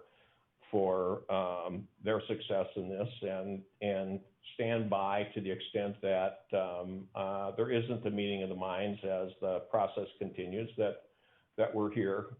But more importantly, we have really come to know the city of Rancho Cordova and want to be part of your future. We look forward to opportunities on future sites and future opportunities in the community, and would like to be part of that. Thank you. Very good. Thank you for that comment. All right. Council members, I'm assuming you might have some questions for staff. You might have some questions for applicants. I'd like to do this in an organized manner if we can. And it's going to be difficult because of our remote locations. So I think, without objection, what I'll probably do is go to each one of you one by one, see if you have comments or questions, and then seek the appropriate responses based on what those questions are. So with that being said, I think... David, would it be appropriate to maybe, because I see at least a hand raised in the public, to take public comment before that? We could take public comment now if council wishes to defer on their own comments. Any objection to that? Okay, let's do that. How many public comments do we have actually lined up? We have one public comment virtually. That's Nancy Bowie and Nancy Bowie Thompson. So Nancy. Oh, Nancy, welcome. Hi. So Nancy, I have a timer and we'll be timing you with 3 minutes, and I'll just let you know when your time is up. Great. Can you all hear me? I just finished my own SMUD Zoom. Thank you so much for allowing me to speak today as one of your first virtual speakers. I wanted to let you know from a SMUD board perspective the value of local partners. Many of you may know we've been on a 5-year journey to redevelop our urban landfill project in East Sacramento. It's about 29 acres. It is where our old corporate yard used to be, so you would drive by it every time you go to SMUD or go anywhere in East Sac. The estimated value is anywhere from $350 to $450 million when it's all said and done. We had a very lengthy community engagement process, and we realized at the end of the day, selecting local partners were extremely important. So we have 2 final groups. SKK is one of them. We will have a mixed-use, commercial, residential, affordable housing component, community amenities, including childcare, community buildings, other public amenities such as possibly a public amphitheater. It's a very challenging site, very much like Rancho's site. I just wanted to relay how important it was to us to make sure that we buy local and partner local. SMUD, as you know, is a big part of our community, and we wanted to make sure over this 5-year process that whoever was going to come along for the ride was going to be with us for the long term, and having local companies bid together as a team, as a unit, so that we do have some accountability on a local level was extremely important to us. And so I did want to emphasize that at the end of the day, we will be here. We will be the residents living, breathing, and enjoying these amenities, and being able to partner with a local company where we can run into you at the local Nugget or at Costco and talk to you not only about the status, but also the importance of the project to all of us as community citizens is extremely important. So I know you have a difficult decision ahead, as SMUD will have a difficult decision ahead with the 2 finalists. I'm proud to say that, through our process, we are very proud that whoever will deliver our $450 million plus project, urban landfill, will be a local company that we will have a long partnership with. So I wanted to thank you all for this opportunity today, and I appreciate the opportunity as a resident here in Rancho Cordova to tell you our process, where we're going, and we're very excited about our project, but I'm thoroughly excited about this project because I am a Rancho Cordova resident. So thank you. Tough decision ahead, but wanted to let you know our process, where we're going, and where we hope that that other municipalities also go when choosing their partners. All right. Thank you very much for those comments. And Nancy, I think you were that's our first regular agenda item public comment by Zoom ever. So that's kind of cool. Well, I hope it didn't break any rules. So thank you. Thank you for giving me the opportunity. I know we've struggled with it at SMUD, how to engage the public, and this is a great avenue. So thank you so much for allowing me to speak today. Absolutely. Thank you. All right. With that, I think I will return back to a sort of a roll through the council list here. Let's see, who should we have up first? Linda, do you want to ask any questions or make any comments at this point? Oh, lucky me.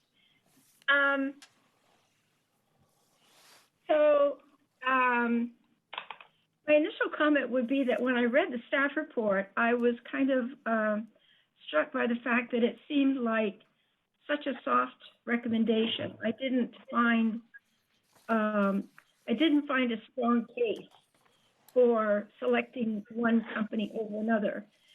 So I went back to my notes. That was a very curious night for me in December when they, I think we were catching an airplane or something. And, but I listened to every last drop of the presentations and the public comment. And one of the things that struck me was a comment that Donald made about the fact that SKK invests not just in the project at hand, but about the general vicinity around the project, so as to ensure not only the success of their own project, but the success of the general area. And I really appreciated that. And I also appreciated what I interpreted to be a balance of uses. They had a strong commitment to the arts and to sports. And oh, my battery's running low. And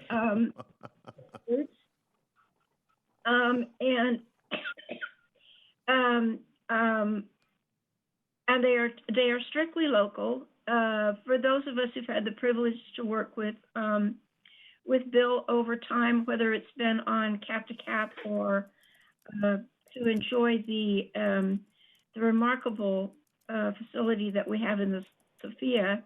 And then, you know, there's no question that some of the most handsome structures that are mixed use in Midtown are attributable to SKK.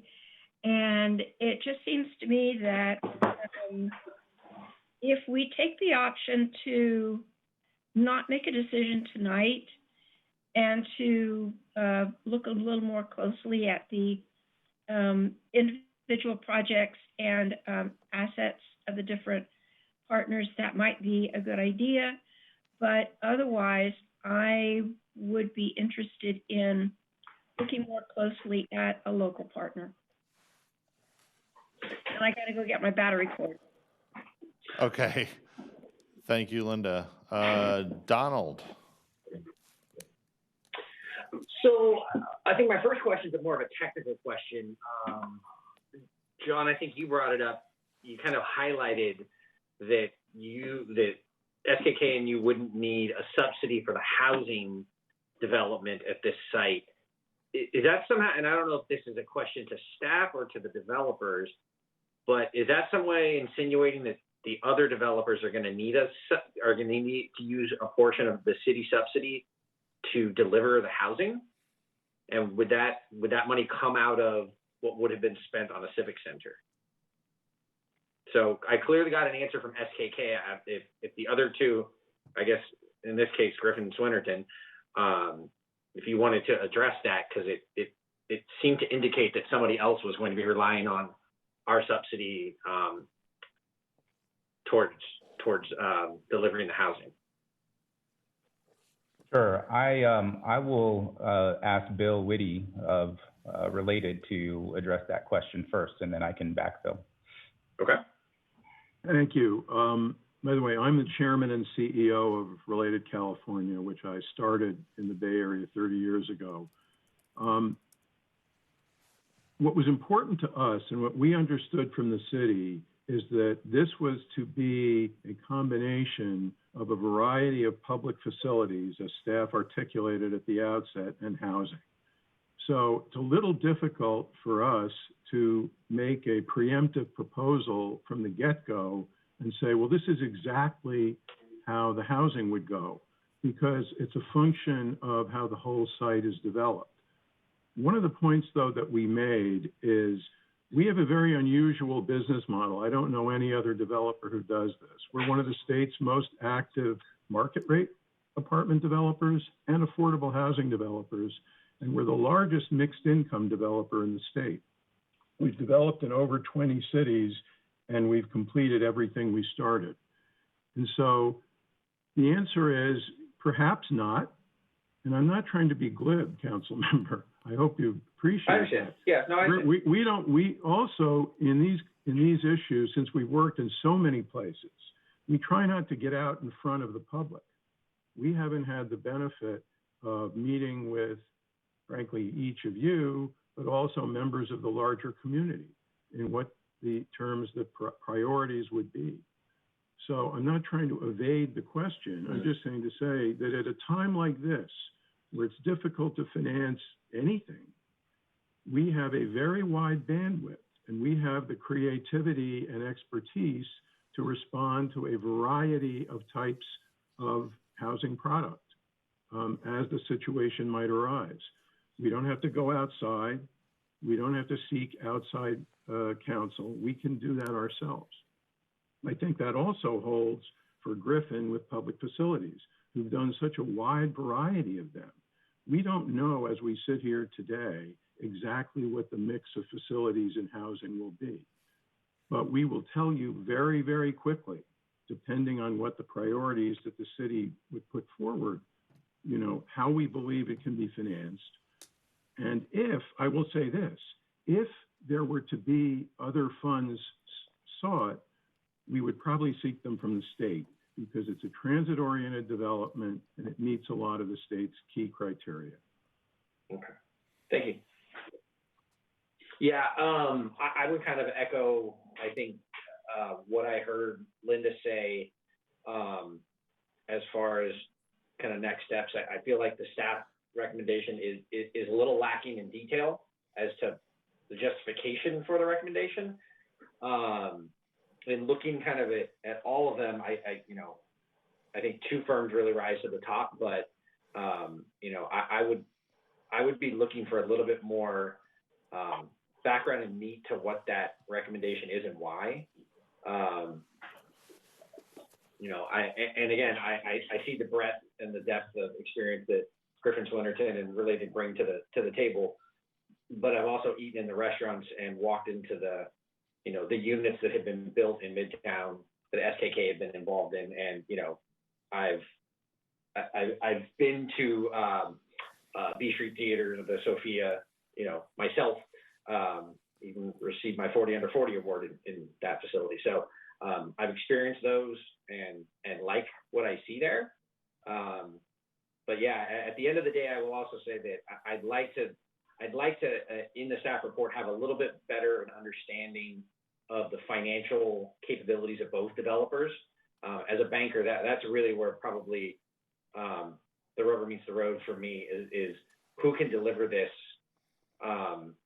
in these uncertain times. And again, having been in the financial industry and the development industry for about the last 20 years, I'm extremely sensitive to the fact that the capital markets at best have been disrupted. But when it comes to housing and multifamily housing and access to capital, I question whether or not anybody's going to finance another hotel for 10 years. Like those are the kinds of disruptions that we're seeing. And so making sure that we have a partner developer that has the breadth and access to capital that they will need in order to weather this storm is something that I'd like to have staff do a little bit more due diligence and including that as far as what we understand and what consultant we hired and what they thought of these firms. So I think I'm probably not ready to vote tonight. I probably would like some additional information and maybe see if we could do this on July 20th. Okay, very good. Thank you, Donald. Bob, you available? Do you have questions, comments? Everybody's been talking about housing, and that's fine. But I thought when we're talking about a civic center, we were talking about something a bit more than just putting in more housing. And I would need to look into a bit more of how we could use this property for something for the citizens to come to and enjoy, rather than just having another place to put in more housing. If that's all we're going to do, then let's tell the citizens that that's what we're going to do, and we're not going to have a place for entertainment or anything like that. Let's talk about something more than just housing. It kind of makes me a little concerned about that. Okay. That's all. Any other comments, Bob? I certainly share your No, share your thoughts there. I want more than just housing on this. Yeah. Okay, Garrett, Mr. Vice Mayor, do you have thoughts on this? Yeah, so I'm not ready to make a vote on this. I need a lot more info. I feel like we're rushing it a bit, and I think it's rushing because I think a lot of people have been in a room and had all this stuff, but the report that I was given had very little details. I 1,000% agree with Donald's and financial background and being able to sustain, and I agree with Linda's ability to be able to give money and be able to stay in our community is also a big point. And also I'd like to see the examples that prove why they wanted us to go with this group, because this seemed to facilitate something we'd want in Rancho, or this and this and this. And I don't feel like we got that yet. So I need a lot more examples, and more than just the 3 to 6 lines if I'm going to get engaged with someone. Kind of feel like a shotgun wedding and less like an engagement. So I see what other things I'm looking for besides the financials and examples of what the difference is between the two. There's other questions I'd like to really dig into with the staff, and so I'm just not ready to pull the trigger on any of these yet. All right, so noted. And for myself, I'm going to pose a couple of, or make a couple of comments that I think are basically going to end up in some questions for 2 or 3 of the potential partners here. So, we framed this before, and just my framing is this is a giant project in Rancho Cordova. It's a long-term play for us. We have to have a very long-term strategy. This is our biggest, best, maybe only really significant shot at reinventing Folsom Boulevard and making a change to that old commercial corridor that no longer really functions as it was intended. And we got very lucky in acquiring this parcel. It's a key parcel at a key intersection that offers us enormous opportunity to sort of reset development standards and patterns and opportunities along Folsom Boulevard, which of course is a light rail corridor from one end of our community to the other. So I'm really interested in the details of this project, but I'm almost equally as concerned about what follows and how it follows and why it follows. Are we going to do a project that sparks development on neighboring parcels, on other parts of the boulevard? Because if we do all of this and we end up with a great project here and nothing else, that's not a complete win for me. That's a C effort.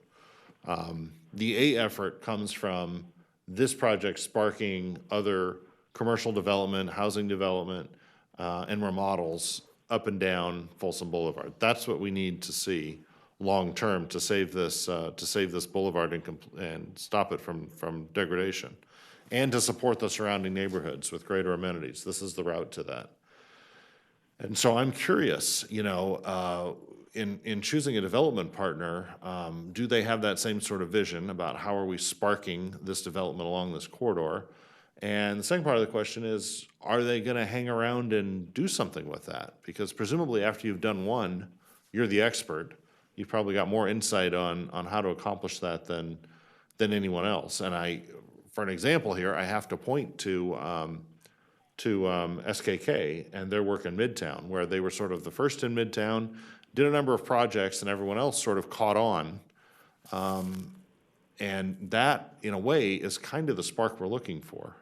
And so I'm interested in hearing from our potential partners here about how you think that, you know, your strategy here would lead to that longer term success that I think I'm looking for and I think the city deserves.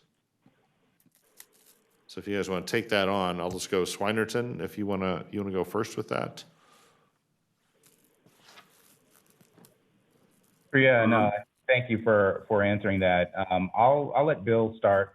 This was a question that we talked about at the interview. I remember it well. You did. And so, I'll turn it over to Bill, and then I'll fill in. Well, council members and mayor, a couple of points I would make. First is that we are long-term owners. We typically don't sell property, so we become stakeholders in the community, and our record is easily checked and verified on that. The second thing, a point I made earlier, is that it was very important to us, it's partly what we understood from the directives from the city, that there be a very significant public facility entertainment component. Because if this was, to your words, to be just another housing development, even if it's well done, it's not going to attract people. It's not going to take full advantage of the TOD location. And so we spent a lot of time and augmented our team, in fact, with some placemaking help to make sure that happens. You know, there was discussion about talking to the community college, some synergies there. So we do think and are thinking here long-term, but it's very important that both components be done successfully and together. And Corin, you can add to that. Yeah, certainly. I think that the reason, what's unique about the offering that we're bringing forth is really we emphasize the civic center component of the project. So you've got, Griffin Swinnerton, that's all we do. We are community civic developers, and the proposed site plan that we showed was very much centered around creating a sense of place for the city. And again, that track record, it really does speak for itself in terms of just the resume of 35 community centers that we've done, 50 libraries, 40 different parks and recreation facilities. We're very much keyed into that. And the truth is, when in our proposal, we looked at the master plan, the broader master plan, and with the help of Mogavero, who has that type of history with the site, we looked at other opportunity sites within the broader Mills district. So we look at this particular site as a catalyst, and we think about the design in the context of the other opportunity areas that could emerge from the site. I say it kind of tongue in cheek, but absolutely we want to stick around, right? We're successful within this other site, and then there are other opportunities from that. We pride our business on repeat clients. And if it means that we're the embedded expert in this particular area, then we want to continue to partner with the city and help the region grow. So that's my take on trying to address some of the comments and questions that I've heard around civic and community center focus and how that ties in and catalyzes a broader region and what that would look like over the long term from it. And then, the other thing is that we're rooted out of local presence. Swinnerton, our partner, has a Sacramento office, and they've been serving the Sacramento region for decades. And so we're not out of towners in a lot of, particularly.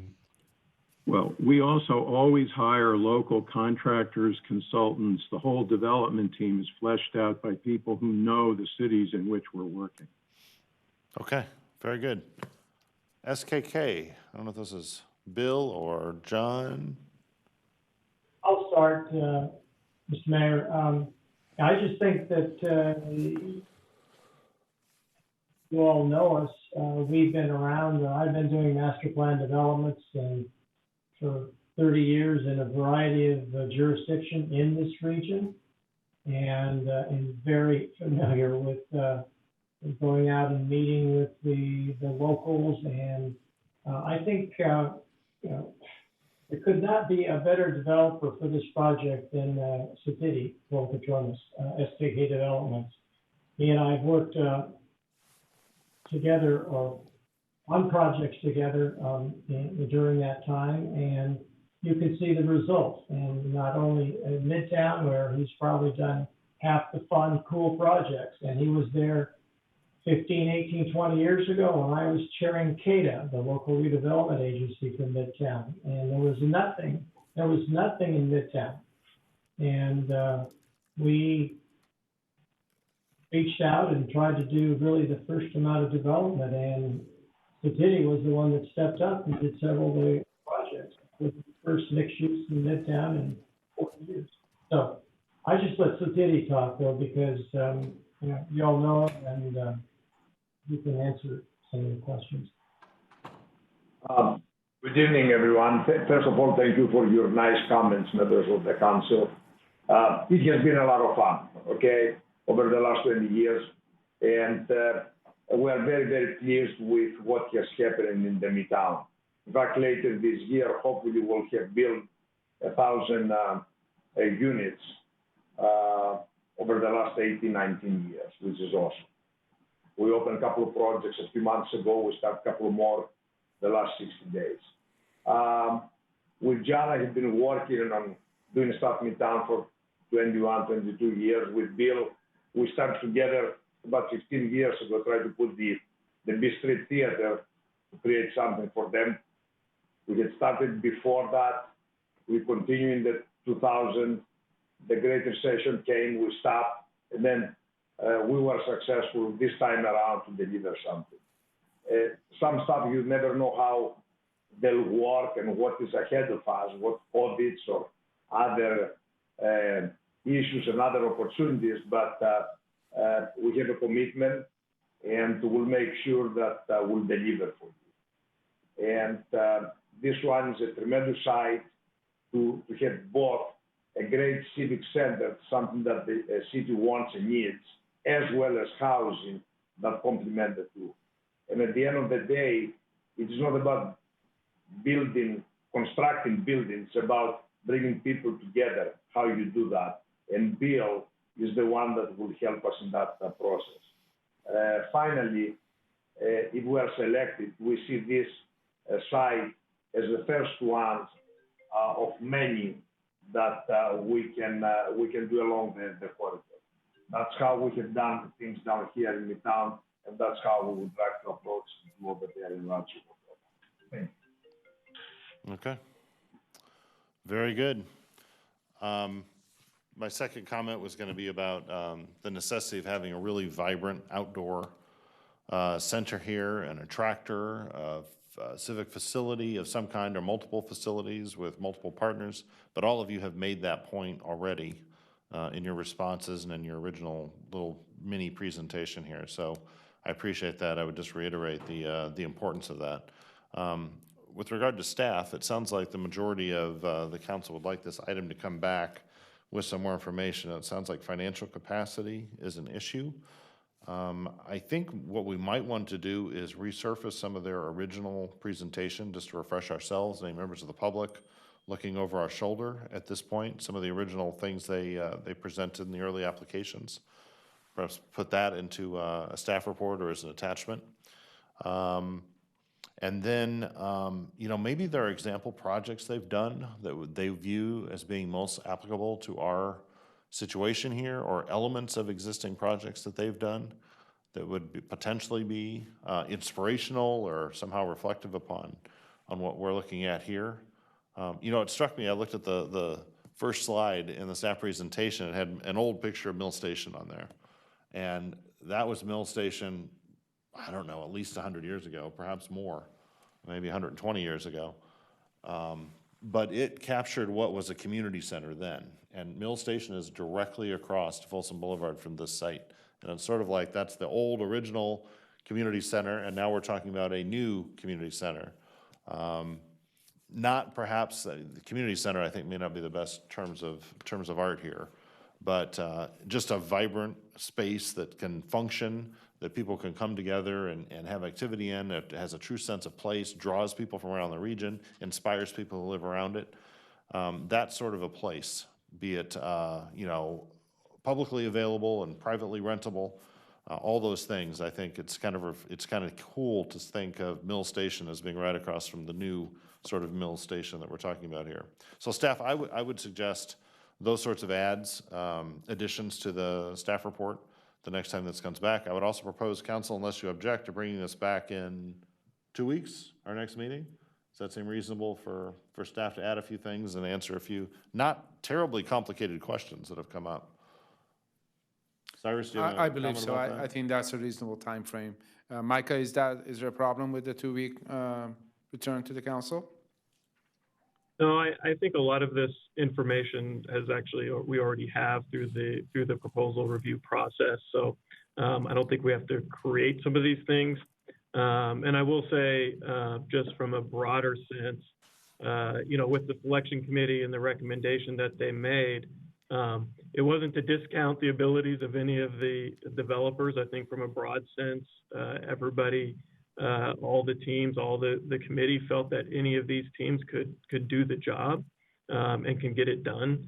And so I think some of the cons or some of the conversation is really kind of nitpicking the different pieces. And I think we can put a little more details into the information on the different basically proposals that we've received. We've had some follow-up questions and things with the different groups. So I think a lot of this information is already existing. So I think we could probably turn it around pretty quick and provide a little more content and detail to those to that information. Okay. David, if I could clarify some Go ahead. of what you said, and just a couple other things to maybe think of.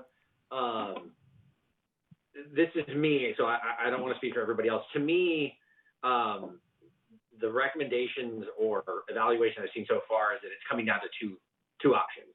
It's Griffin Swinnerton or it's SKK. That to me, that's where the choice is lying right now. I think the other presenter from the other developer seemed to acknowledge that in some way. But really, those are the two I think I need to hear from more about. So whether it's specific examples, although I really think the presentations that we had, 6 months ago, gave me a very good understanding of both of them. So I'm not looking for that level of detail from either of them. But I would say that I'm just putting out there that to me, I have one of two choices to pick from right now, based on what I saw in December and what's happened since then. And most of my questions that I had were very specific to that those were the two. So if we were to bring this back, I would probably say, you know, do your due diligence with those two firms, because those are the ones I'm considering. So I just don't want a whole bunch of redundant work done for a firm that you know, again, I think it comes down to those two choices. All right, any other council comments? Linda, go ahead. Okay, so absent any other comments, I would move that we continue this item to Monday, July the 20th. Is there a second? I'll second that. And leave the public hearing open. Not a public hearing. Second. Motion made Yeah, this is and seconded. Any discussion of the motion? Everyone satisfied? Staff understands? Council's happy? 2 weeks? Okay, roll call, please. Councilmember McGarvey? Aye. Councilmember Budge? Yes. Councilmember Terry? Aye. Vice Mayor Gatewood? Yep. Mayor Sander? Aye. All right, thank you all. We appreciate your interest and partnership with our city very much on this incredibly important project. Okay, we are going to move on to item 16.2. If the clerk would read that item, please. Subject, please. Discussion and direction regarding a proposed 150-foot communication tower. All right, staff report. Darcy must be online somewhere. There she is. I'm here. I see her. It's me, not Elizabeth.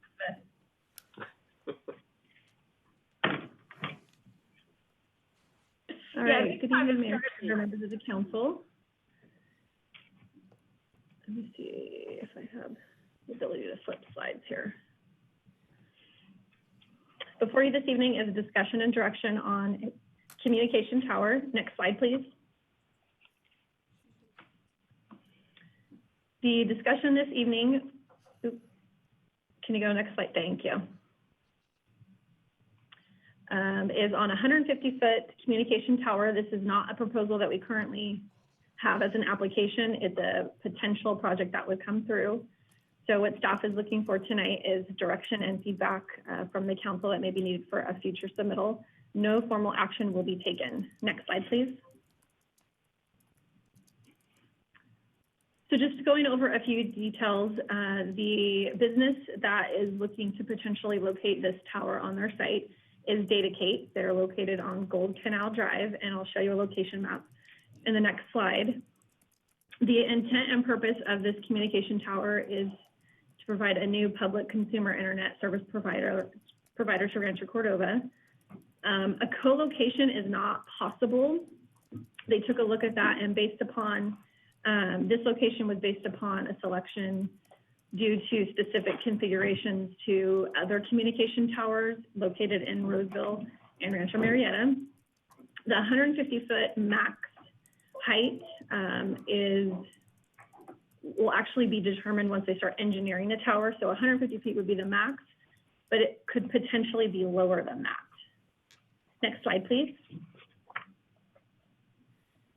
So on the screen before you in the outlined red area, you will see where Datakate is located on Gold Canal Drive. And where the yellow star is the approximate location of where they're looking at locating the particular tower in question. Next slide, please. So in this process, in speaking with Datakate, we asked for some photo simulations, and the map on the screen before you shows various locations that they took throughout the city. The yellow dots symbolize where photo sims were taken but not provided. And the reason for that is because the tower was not visible from these three locations. The red dots, we will have photo sims that I'll show you on the next few slides, and you'll see that the tower is visible from these few locations. Next slide, please. So the first photo simulation on the screen is Gold Canal Drive and Sun Center Drive. It's the intersection there. The top part you can see is the existing visual aesthetics of the area. You can't see the tower. And the bottom portion is the proposed 150-foot tower. So you can see it off in the distance. It's shielded a little bit by the existing trees in the area. Next slide, please. The next photo sim provided was on White Rock Road, just south of the Folsom Canal. In the top part, you can't see. The bottom part, you can barely see it. There's a lot of trees in the area, so it does help shield the tower from this vantage point. Next slide, please. And the last photo sim location is on Sunrise Boulevard, just north of Sunrise Park Drive. And as you can see, the tower at the max height of 150 feet is visible from this particular location. So wanting to just stay on this slide for a moment or so, while the tower is slightly visible from the other two locations, Sunrise Boulevard is a major corridor that runs throughout the city, and the tower is pretty visible at this location. It would be a little difficult to mask this tower at this location. You could potentially try to do, other forms of trees or plant some additional trees, but over time, you're still probably going to see the tower, and it would take quite a large amount of time to actually shield this tower at this location. So this is the vantage point that provides the most visibility and a little more concern for staff in terms of having a new tower at this particular location. Next slide, please. So in conclusion, what staff is looking for, as well as potential applicant is some feedback from council regarding a potential proposal for a 150-foot communication tower on the Datacate property. We're not looking for any formal action, but just some council dialogue and feedback in terms of the tower itself and the height, the location. We have a representative from Datacate on the line that can answer specific questions related to the tower and its need and use. And that concludes my presentation. Okay, why don't we hear from the Datacate advocate? Hi, this is Chris with Datacate. Can everybody hear me okay? Yes, I think so. Awesome. I know you guys have been on the line for quite some time, so I'll try to be as brief as possible. Hoping, can we go back about 4 slides on what you were just presenting, Darcy?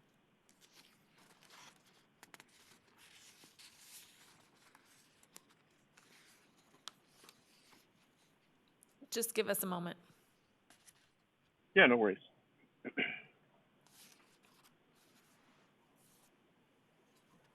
While she's working that up, if council was willing to indulge me, I'd love to give you a little history on this project and what has brought us to where we are today.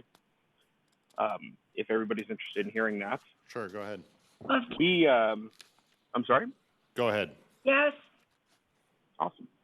So Datacate is a small, often referred to as a boutique data center. If we are doing our job properly, you've never heard of us. And after this call, you will never hear of us again. We are most commonly a disaster recovery site for Fortune 500 and Fortune 300 companies. Rancho Cordova is a beautiful place for what we do. It lives on top of all the east-west fiber, you know, all of the internet connectivity that runs from the East Coast to the West Coast. But additionally, we're not in a flood zone. We're not in a fire zone. We're not in an earthquake zone. So we're beautifully positioned to be, as I stated, a disaster recovery site. Anybody that's familiar with the constant construction that appears to be happening in this business park here between Sunrise and Zinfandel, Folsom and White Rock, there's constant digging in the streets. There's constant things happening. And about a year and a half ago, there was a large ISP that was saw cutting all the way down Sun Center. They started on Sunrise from Folsom and then came down Sun Center. And they cut, in the process of their saw cutting, they cut a major artery feeding our data center and knocked us from 4 carriers down to 2. We didn't know, and we were definitely not paying for 2 of those carriers to be sharing a conduit, but it happened. So it led us down this road of seeking alternative points of entry to the facility to ensure that our clientele had constant uptime, constant connectivity to their disaster recovery sites. In doing so, one of our associates outside of Datacate brought us in touch with a local business that provides wireless connectivity. And in speaking with them, they came by, surveyed the site. This was initially from the angle of we as a data center would like to purchase their services and bring them on as a carrier for a diverse point of entry that won't be affected the next time somebody decides to dig up the street. In doing so, this carrier took a look at our site and said, you know, this would be an absolutely amazing location to put in a tower. I've never been in the wireless range. I've never been in a tower game, so to speak. I don't know. I'm not very well versed in this, or at least wasn't about a year ago. So the initial approach to city council or to the city building department was, if I wanted to, could I? If I wanted to build a tower, what would be required? I have no idea. Never done this before. Never been involved in something like this. And in talking with them about our plans and talking with them about our goals and other initiatives we had completely unrelated to preventing catastrophes from random people digging up the streets, we realized that the city of Rancho Cordova shared a lot of our goals in terms of wireless connectivity to the local business park, in terms of additional options to the community itself. So that spiraled into us communicating with that potential wireless ISP. And here we are today. If we could go, actually, let's zoom in on this slide for a moment. We engaged a local business, also in this business park, called the Lyle Company. I believe they have a large amount of expertise in building towers and photo simulations and so forth. So they're the ones who provided all this for us. I noticed their labels not in the bottom, but we did not create these. In other words, these are legitimate simulations provided by a third party who this is their specialty. This very particular photo slide that we're all looking at, if you travel 50 feet south or 50 feet north, you don't see the tower. I tried to provide, as City was requesting, where do we see it from? I strongly believe what we're trying to build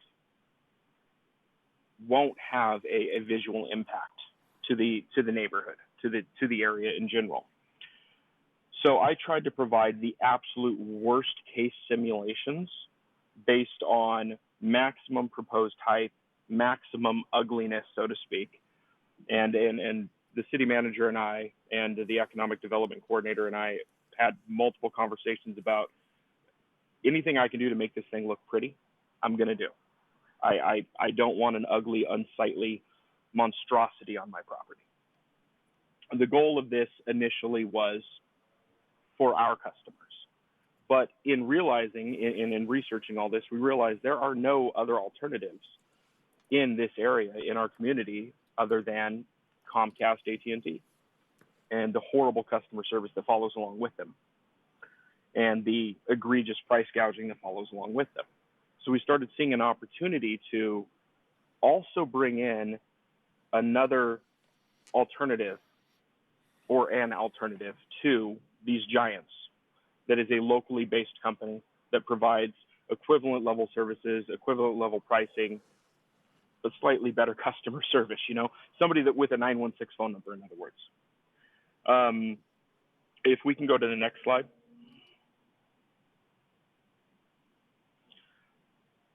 One more, sorry. The one with the dots on it, if we could. Might be back, there we go. So as these dots all represent, and as Darcy already explained, we took photo simulations from more areas than just this. We only provided the 3 because they're the only 3 locations we can see the tower from. What we're proposing, the only 3 places we can see. And as you saw in the other slides, the canal facing north, you can barely see it. At Gold Canal and Sun Center, you can see it in a 50-foot section of road. Sunrise is the big one to talk about. I don't want to sound like I'm trying to sell everybody on this idea of this magnificent thing, but I don't know any other way to put it. It's very hard to hide it from Sunrise, but our location in connection to Sunrise is what makes this so advantageous for everybody involved. From where we're sitting, we can easily hit with 150 feet. We can easily hit Roseville. We can easily hit Rockland. We can easily hit Stockton. We can hit all the way out to the first set of mountains going into the bay. We can hit the other tower in Natomas, and that was left off of this whole proposal. We're actually trying to triangulate between 3 towers, Natomas, Roseville, and Rancho Murrieta. The only place I truly believe this tower could be seen unsightly or gangly would be traveling south on Sunrise. And the only place you're going to see it is between Sun Center and Showgirls. And again, not trying to sound like I'm selling anybody on this, but if you're traveling down Sunrise 45 miles an hour, if anybody's actually only doing 45, what are you going to notice first? Showgirls, Bedrosian, or a tower? I don't believe this will really be a thing. But backing up, want to go over the benefits. other than providing an additional option to the community. As this project's been going on for almost 9 months now, I've found myself, talking about it with other individuals in the industry or similar industries, and I've also very recently become involved in a program. Most of it is unfortunately NDA, but a project involving first response, dealing with some state agencies, and something that is very close to me, dealing with first response and the recent, Carr, Sonoma, and Paradise fires, and lack of communication, lack of connectivity during those massive incidents. And it was brought to my attention as recently as 2 weeks ago that if you can hit 150, we can add LMRs to this tower. We can add two-way comms to this tower. We can begin supporting first response initiatives. We can begin supporting local connectivity in terms of the Rancho Cordova Police Department, in terms of CHP. It can serve as a repeater station. So I want to back up and tell you a little about Datacate. Most importantly is the term carrier neutral. Yeah, Mr. James, we're running a little long on the presentation. If you could wrap it up, that'd be appreciated. Sure. We are a carrier neutral facility. We're not married to anybody specifically. We have no qualms about who goes on this tower. We would be excited at the opportunity to make it a community tower. This is the only tower in, a 15, 20-mile radius. We're welcome to serve anybody who would like to be on it. All the systems required to run a typical tower, the batteries, the generators, all that stuff, we already have for our primary operations. So this is really just an add-on. So we think that if City Council would consider approving this height, that we can serve the community in ways that it's not currently being served and add a value to the city of Rancho Cordova that it does not currently have, both at the consumer and the business level. All right, great. First simple question I'll just ask out of the gate because I know someone's going to ask it. Did you investigate the water tower and locating your facility on top of the water tower? I did. The big piece to consider is connectivity to the tower. At the end of the day, a tower is a tower, but you still need to wire something to it. We have spent over the last 10 years millions of dollars bringing in many different carriers, many different backhaul carriers into this facility. In order to bring something to the water tower, not only would we need that battery and generator infrastructure that does not currently exist, and I highly doubt the Water Authority would allow us to use their backup generators. But in addition, we would have to dig up everything from Folsom Boulevard to the water tower in order to bring that same level of connectivity down there. Trying to look on my map here exactly how far away that water tower is from you. It's about 4,600 feet south. 4,600 feet? That doesn't seem just possible. shy of a mile. Just shy of a mile. That doesn't seem possible to me. Well, David, it's south of International. It's basically at the intersection of International and the canal. Yeah, that amount sounds about right to me. Yeah, so you're looking at the distance between White Rock and International, whatever that is. Although I will say, Albert, if you're still on the phone and by your computer, I'm pretty sure you can verify that because I've seen you do it before, how far something is from something else in the city. So we do have the technology to verify that, but yeah. If anybody's interested, there is a free app for both Android and Apple called Airline, where you can put a dot on a map. It's about 4,600 feet from my facility. It's further than that, of course, from Folsom Boulevard, which is where all this fiber is running. What is it called? Air what? Airline, L-I-N-E. Yeah. Sounds like a cool app. David, can I ask a couple of questions? Sure, go ahead, Linda. Okay, so when staff and I talked about this, Chris, thank you. You've answered a couple of the questions. I asked about what you called carrier neutral, whether you already had a carrier, whether it was just available to anybody. And I asked about the triangulation because I appreciate the fact that as we go further east, to a point, the road, the elevation, the terrain rises. And so at this elevation, you're about 95 feet. But in order to get, in order to receive a signal from Roseville, it's got to come over the high points in Citrus Heights and over the bluff and down to here, number one.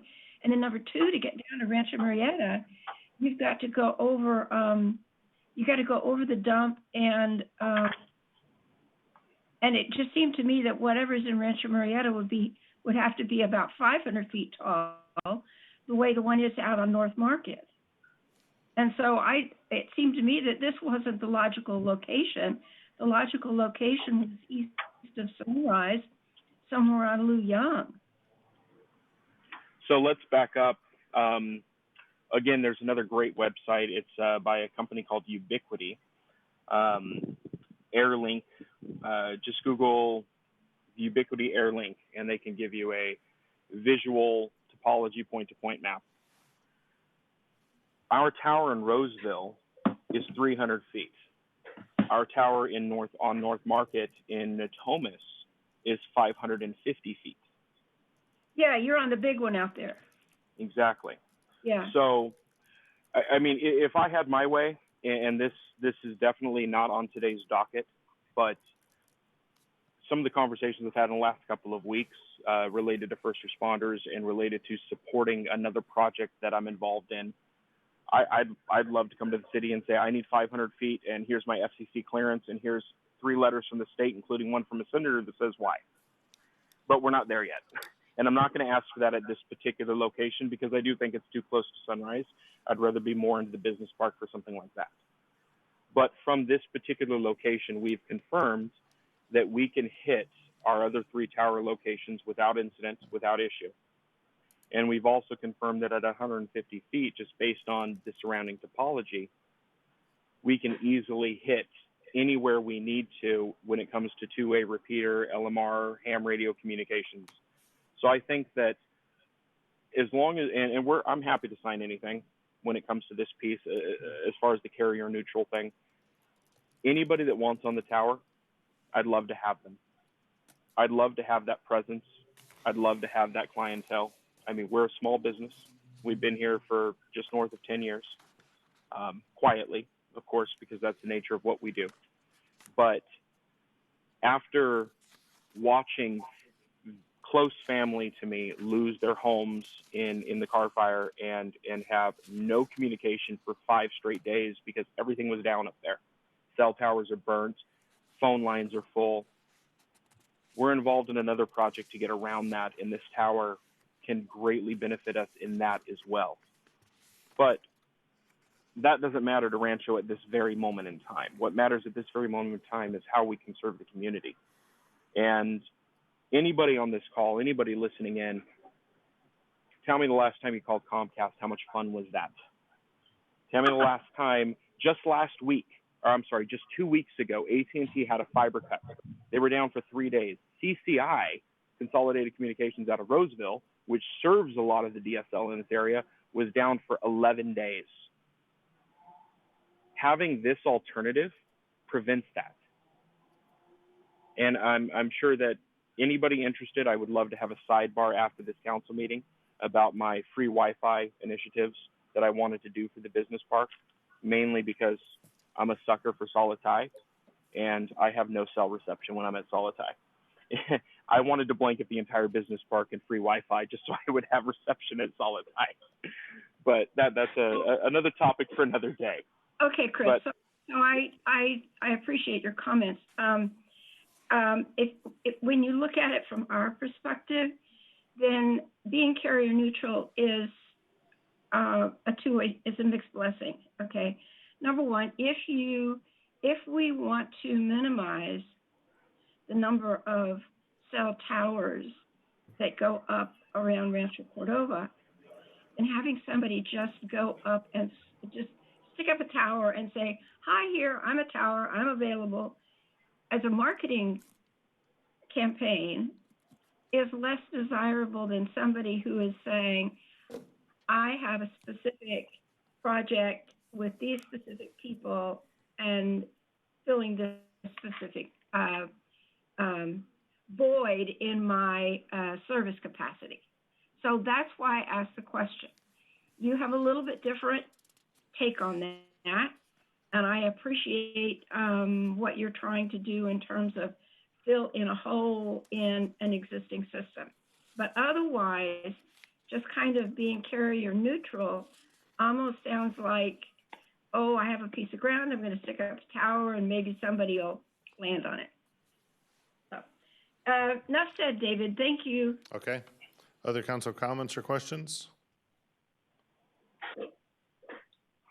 I think my only comment is, if I'm looking at this right, this is going to be near that, I don't even know what that other one, concrete tower is that they redid the parking lot recently in.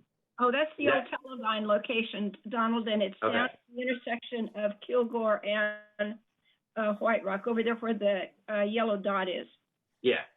So I am completely ambivalent, and I have no problem with this. Where you can see this from does not bother me in the slightest. There's very few homes. I honestly, I don't think there's a home that you're going to see. And there's a couple of spots. If you're looking to the right on Sunrise or the left on Sunrise when you drive in front of a couple of businesses, I don't see an issue with this. And if this ensures, proper business functions for businesses in the business park, if this helps to make sure that and I'm not sure if you were saying this, but if you can provide connectivity to McKesson or some of the other big data centers there in a pinch, I think this makes complete sense, and I have no problem with it. So I'd like to add, if I may, the goal here is not to build a tower for a new line of business. We're not looking for a new industry to capitalize on. Mm-hmm. We are looking merely to fill a gap that we did not realize was such a big gap. Initially, this conversation started out with just bringing in an additional ISP. The difference between bringing in an additional ISP and building a tower that can serve the entire community and serve a multitude of different needs, including cellular carriers, to the carrier neutral comment, is the difference in how it's built. In other words, the footing, the infrastructure below it, the strength of the tower, the base of it, which nobody's going to see. All of these additional perks only add expense to me, only add expense. And that's where, hey, this could be a bigger thing if the city's interested. I have no intention of turning this into a capitalist project. That's not my goal. I'm trying to just fill a need. I'm trying to fill my need for redundancy, and I'm trying to fill the community's need for an alternative to Comcast. And that's about as cocky or blunt as I can possibly be. Anything else the city would like to do, if we would like to make this tower available to the fire department, the police department, more than happy to.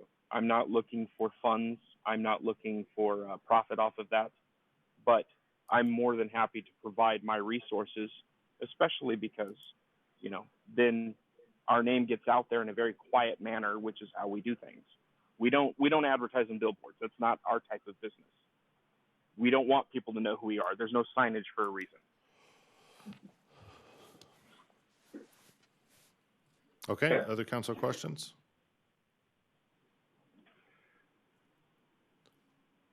Well, I know who Dedicated. I've actually, out of all the council members, I've actually done business with them, and I've seen their operation and stuff like that. The issue really is popping up a giant tower in the middle of Rancho, and right now it seems like Don doesn't have a problem with it, and Linda doesn't like the fact it isn't carrier specific. Is that basically where everyone's at right now? Yeah, and I would just add, having lived through the cell tower wars in Rancho Cordova,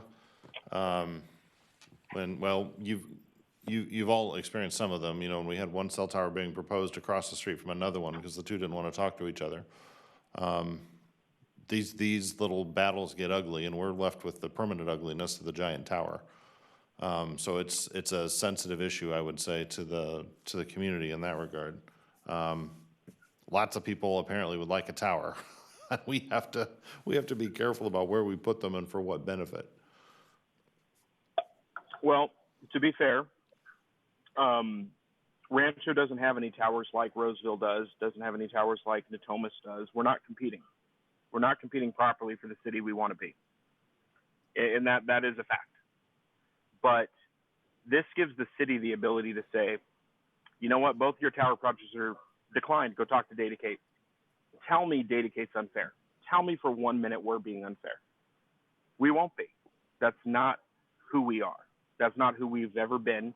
And whatever Rancho Council would like to draw up to ensure that never changes, I'm happy to sign. But I have no intention of selling this business. This is my company. I've been here for 10 years. I'm not going anywhere. And if I can help prevent more unsightly towers, I'm more than happy to help in any way I can. Yeah, so it sounds like we might need a little discussion with economic development about what the actual, we've heard a lot of, ideas about what's possible here. My feeling is it's probably need to be developed a little more so we know exactly what we're getting. Otherwise, it's sort of a tower with a lot of potential. I think getting it. Well, not really. Really? Respectfully, not really. Respectfully, I need 125 to 150 feet to hit my 4 locations for it to work for us. Anything else that the city would like to do with that tower, I'm more than happy to do as a courtesy, not looking for profit on it. And that's all I'm trying to convey. It sounds to me like we would be able to get some benefits for the fire departments and possibly protecting the wildfires in the future. If this would be something that would be helpful there, I'm definitely for it. I think it's in a good location. No homes around it. Anything we can do, anything I can personally do to help with first response, I don't want to see a dime. I just want to help. And that's altruistic, genuinely from the base of it. So, David, if he makes an application, then probably you want to ask economic development to weigh in on it. Yeah, actually figure out what's real.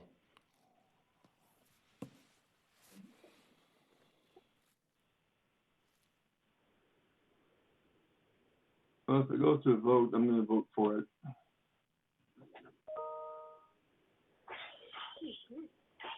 All right, council, any other comments? No.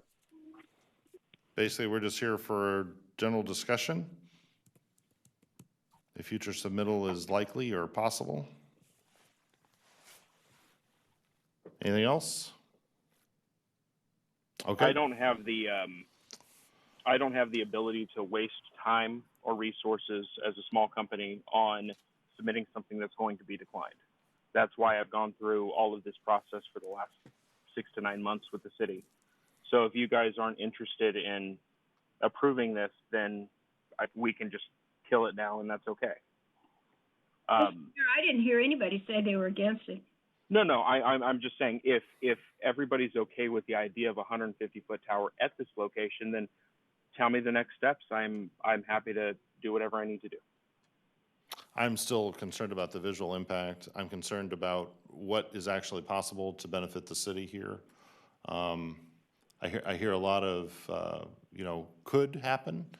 I'd like to see something more concrete before I sort of agree to say, yeah, we'll take that impact in exchange for, you know, for something. What exactly is something?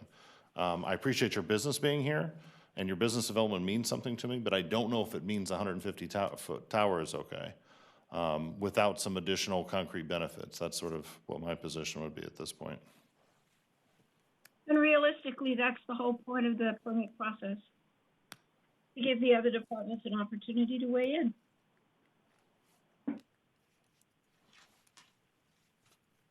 But I don't think anyone here is saying So- absolutely not.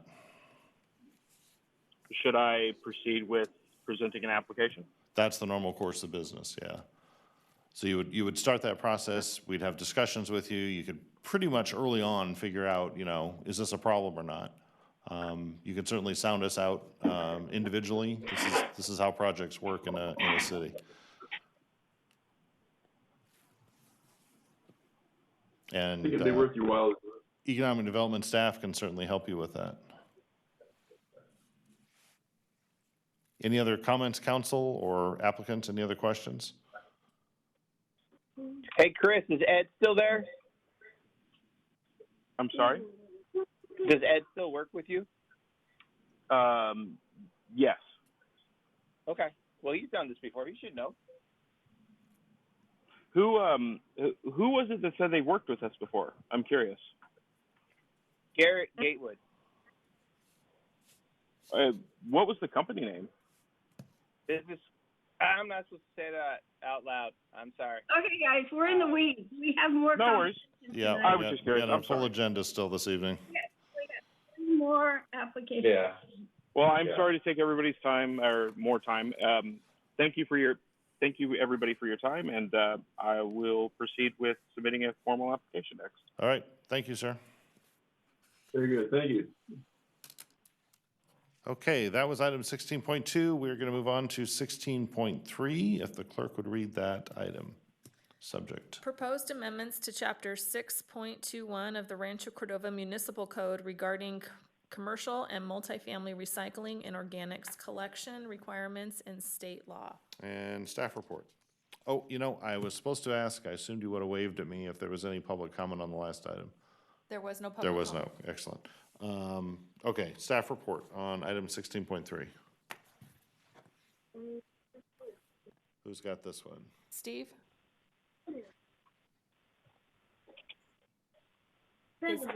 Steve is getting situated. All right.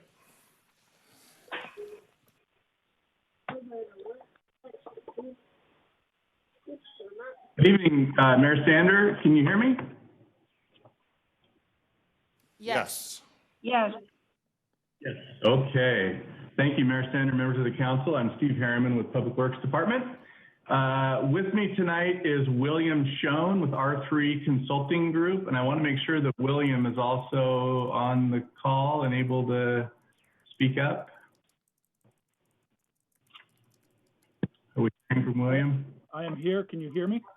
Okay, great. Thank you, William. Next slide, please.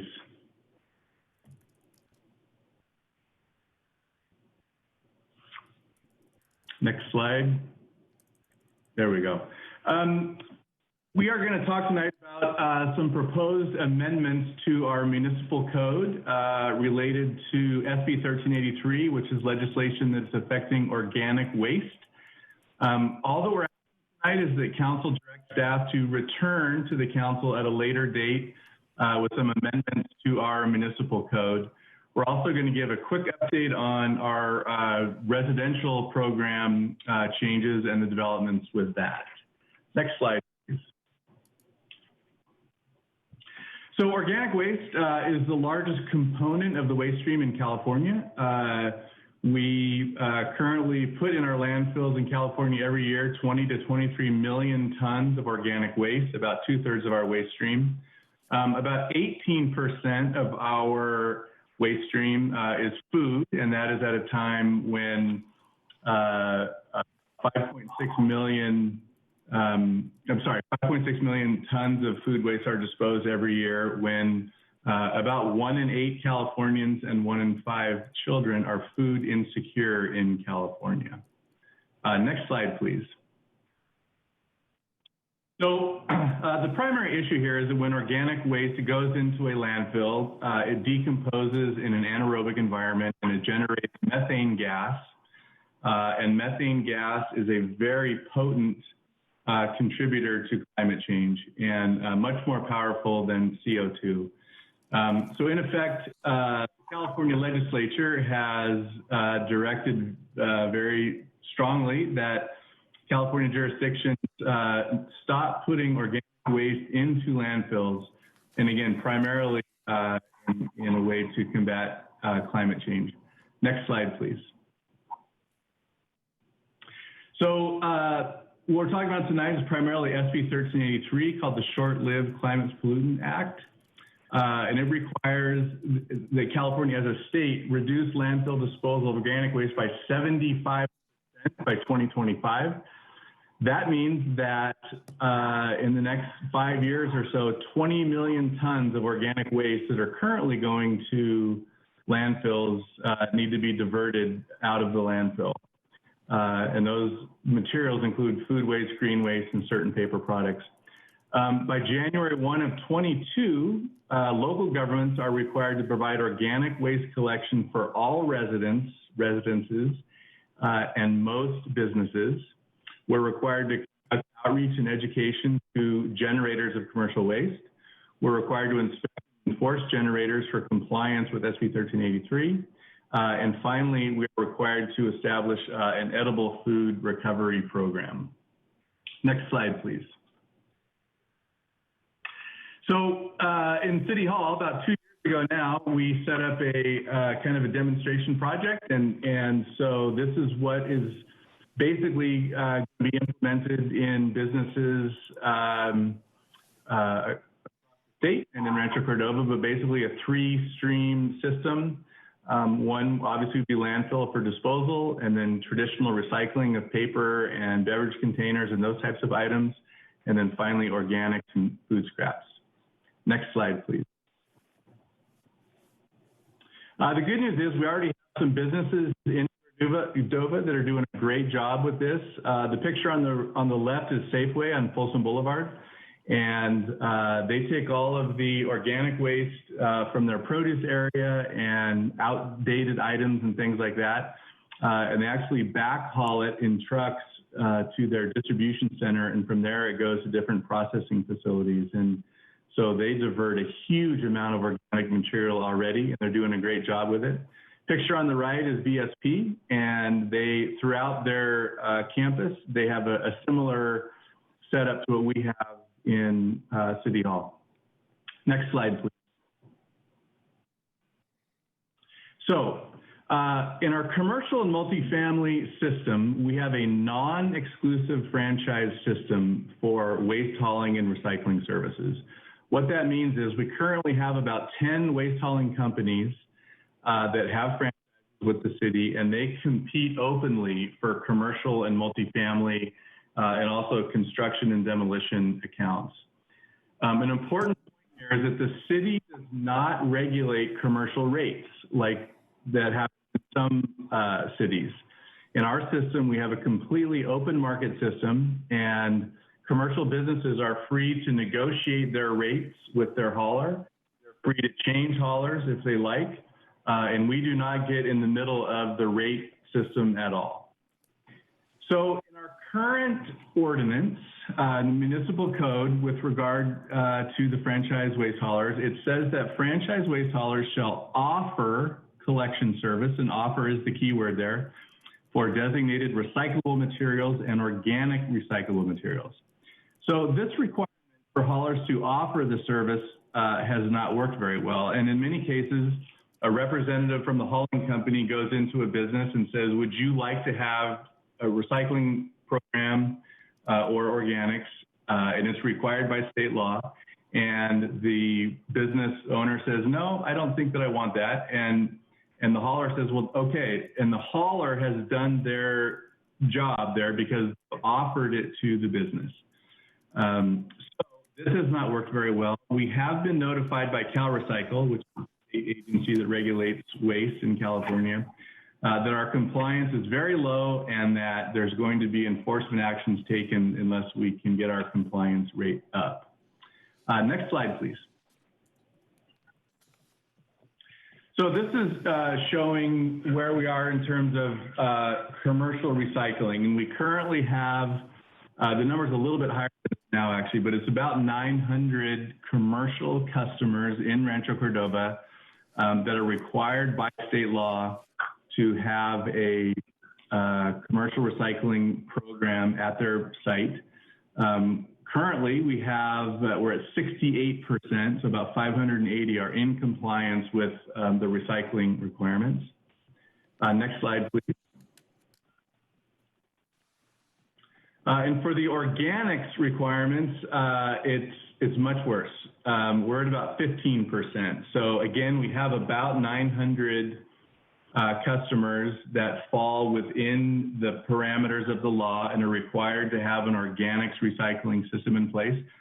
At the end of 2019, we did have 133 customers. So we do have, a lot of customers that are doing it, but that's only about a 15% compliance rate.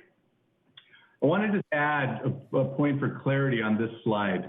There's about 1,600 total commercial customers, solid waste accounts in Rancho Cordova, and about 900 fall within the parameter, the threshold of the law. So the changes currently that we're going to be talking about tonight, it leaves 700 customers unaffected, but those 900 that we see here, 895 that fall within the law would be. Next slide, please.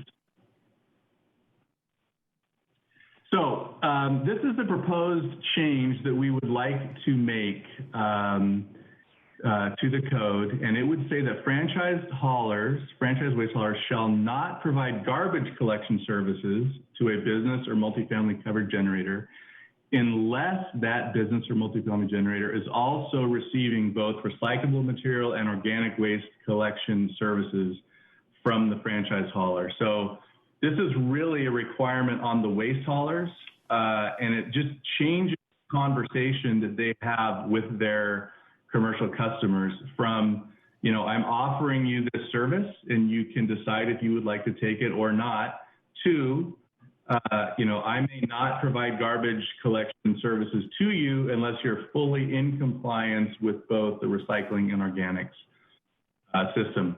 I would like to add that the city and county of Sacramento have implemented this mechanism, this change in their code. I want to say it's about 6 months ago now. And so they are currently have implemented this mechanism. Citrus Heights and Elk Grove are currently in the process, as we are, of amending the code. There would be some exemptions that are written into the regulations. If you had a business that, for example, that had a very, very small amount of organic waste below a certain threshold, they would be exempt from the law, and we would have a process by which businesses could apply for an exemption. Next slide, please.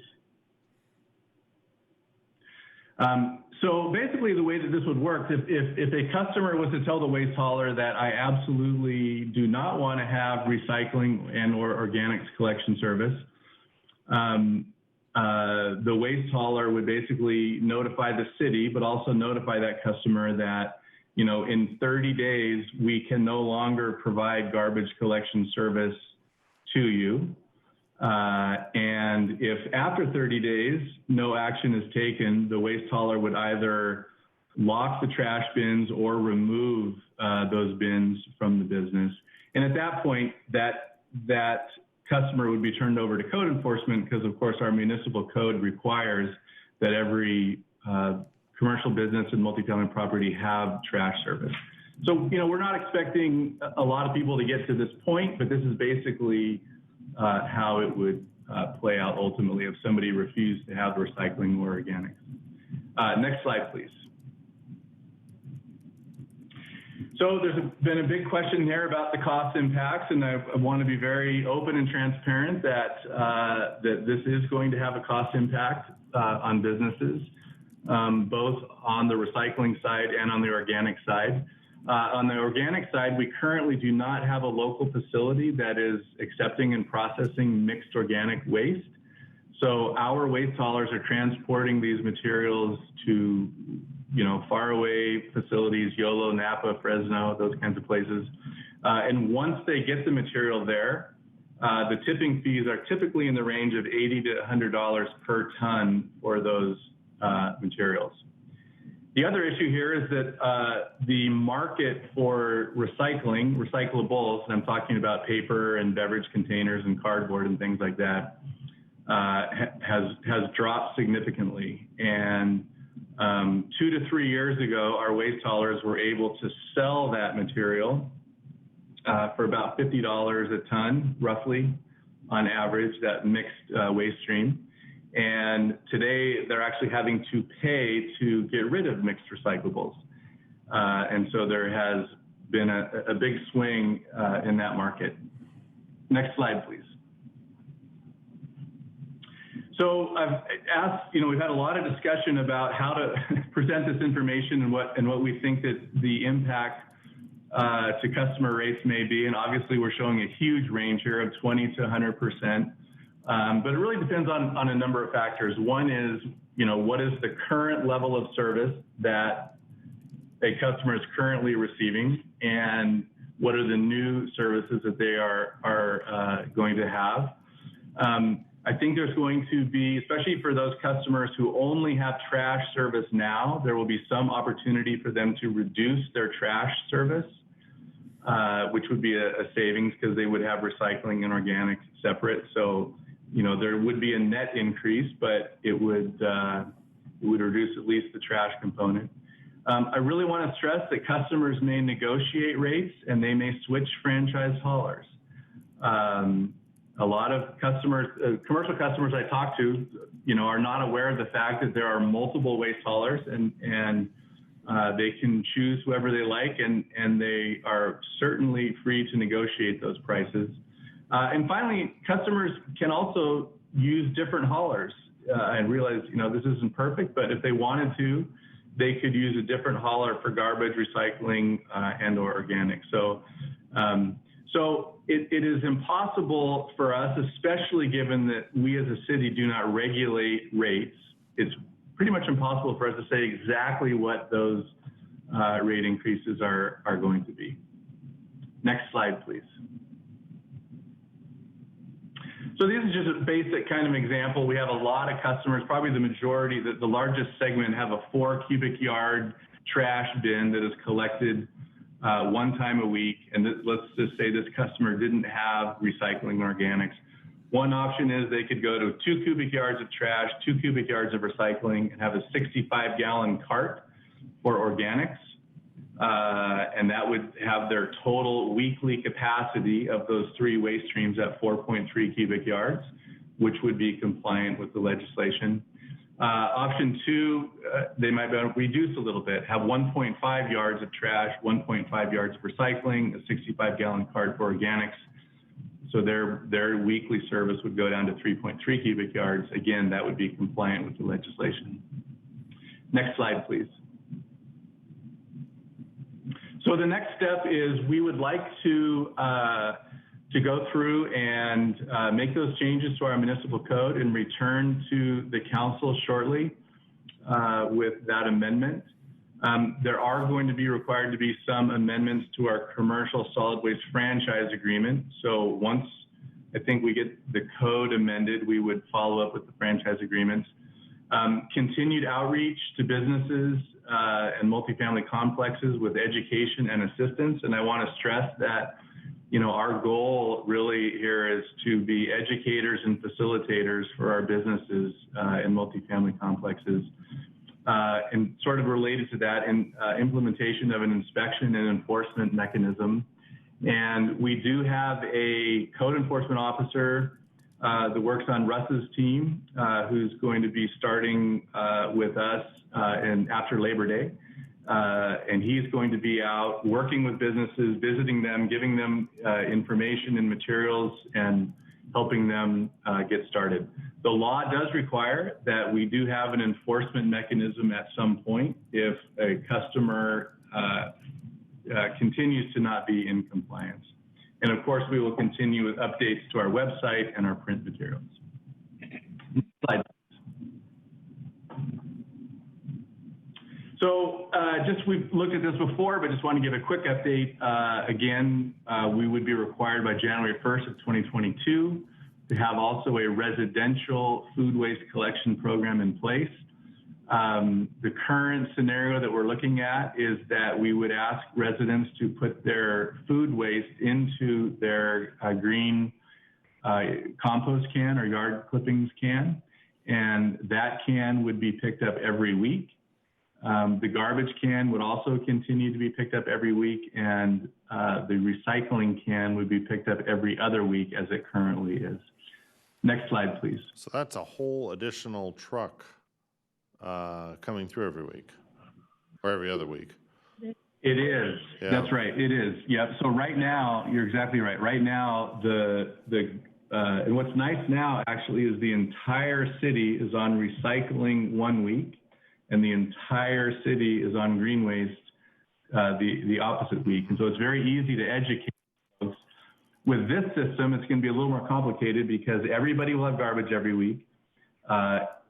Everybody will have the green can picked up every week, but the city will be split in two on the recycling can. There will be an A week recycling and a B week recycling because it will continue to be every other week. And so, but that is less expensive than making all three commodities every week. But you're absolutely right, Mayor Sander, that it is going to add a vehicle every week. So the next steps on the residential collection program, we have been having monthly negotiation meetings with the public services.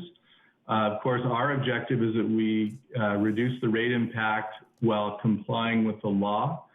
Our current objective is to have an amendment to our residential contract in front of council by the end of this calendar year. We did lose some time with our negotiations with the shelter-in-place order, but we have resumed those, and so I'm hoping that we make some progress here shortly. Then in 2021, of course, we would be doing public education about how the new programs are going to work.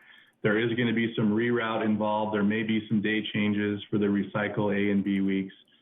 We're also looking at the potential for giving out buckets that people can use at their house for their food waste. And we're looking at the price of that and different options for that. And so there'll be more to come on that. Next slide, please.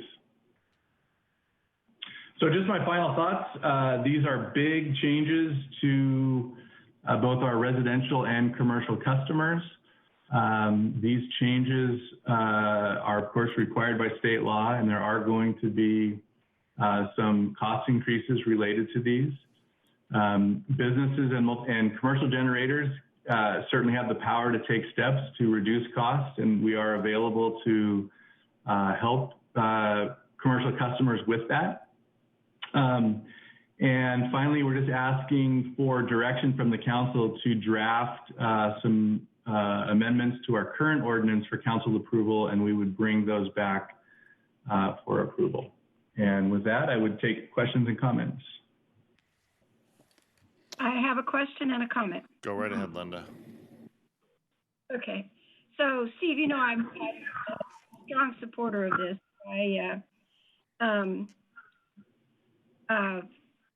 What was it? 11 years ago when I was in Japan, I was struck by the fact that they were recycling organics at that point. I also continue to think shame on our United States entrepreneurs for somebody not having figured out how to create products out of paper recyclables instead of sending them off to somebody else's country. So the question, number one, is a commercial question. When I looked at your options, when I see your options about ways in which commercial people could reduce their cost, I'm just wondering whether this is an ordinance that, that the state drafted in a vacuum, or whether it actually checked with requirements for organic pickup for restaurants and other people who deal with that kind of thing. And I don't need an answer, that's just a question, you know. But my suggestion is a strong one. There are residences in the city currently that do not have a green can because they are not responsible for any of their lawn maintenance. And so green cans need to now come in a variety of sizes, just the way garbage cans come. Our cute little bitty brown garbage can is all a lot of people would need for organic waste if they're not recycling anything except food waste. Yeah, I would just point out that I lived in a home in Rancho Cordova that had lawn maintenance, so I didn't really have green waste of any kind, and I still had that trash can. We didn't. At Cat Village, you don't get a green trash can. That's weird. The home in Anatolia that we lived in behind the clubhouse, they maintained the front yard, and we literally had a patio for a backyard, and we still had a green waste bin. Yeah, and that has been somewhat controversial over the years. So there are certain groups of properties that are exempted from the green waste program, like Cat Village, because the green areas are primarily maintained by the HOA. With the residential side of customers, we of course have customers that say, I have a gardener, I don't need it, and I'd like to not pay for it. But it is actually a mandatory service. And what I encourage people to do is please ask your gardener to not haul your stuff away, put it in your can, and maybe they'll give you a little break on it. But Linda, you're absolutely right that on the food waste portion of it, when we have places like Cat Village, they don't need a 90-gallon green waste for their food waste. But the law is going to require, that we have a collection option for them. And also multifamily, we have a lot of multifamily complexes in Rancho Cordova, and what that's probably going to look like is a centralized collection container or several of them on a property. And we would ask people to, take their material there, and it is going to be a challenge in the multifamily sector, I think. In Japan, it was a centralized organic collection location, like for a segment of a neighborhood. Like if you were on a cul-de-sac, each cul-de-sac would have one. So that's Yeah, that would be great.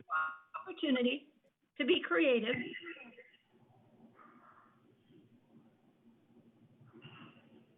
If someone, it's just for commercial though, not for residential, correct?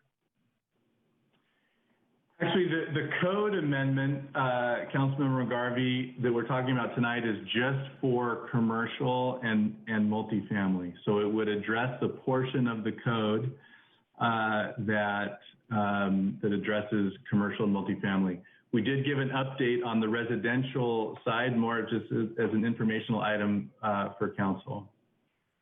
But both residential and commercial basically have food waste collection programs coming as required by state law. And the state law did these three, Senate Bill 341, Assembly Bill 1826, and Senate Bill 1383. Those are the ones we're talking about. Because if someone asks me, why is the city doing this, or whatever, then I can tell them, well, these are the laws that were passed by the state, and we have to do this. Yeah, that's exactly right. And I'm sure that we're going to field that question some of, why are we doing this and does this make sense? And it is absolutely a requirement in state law. Right. It's needed. Thank you. So I would move that we direct staff to draft amendments and return to council at a future date. Second. Okay, motion made and seconded. Any further discussion?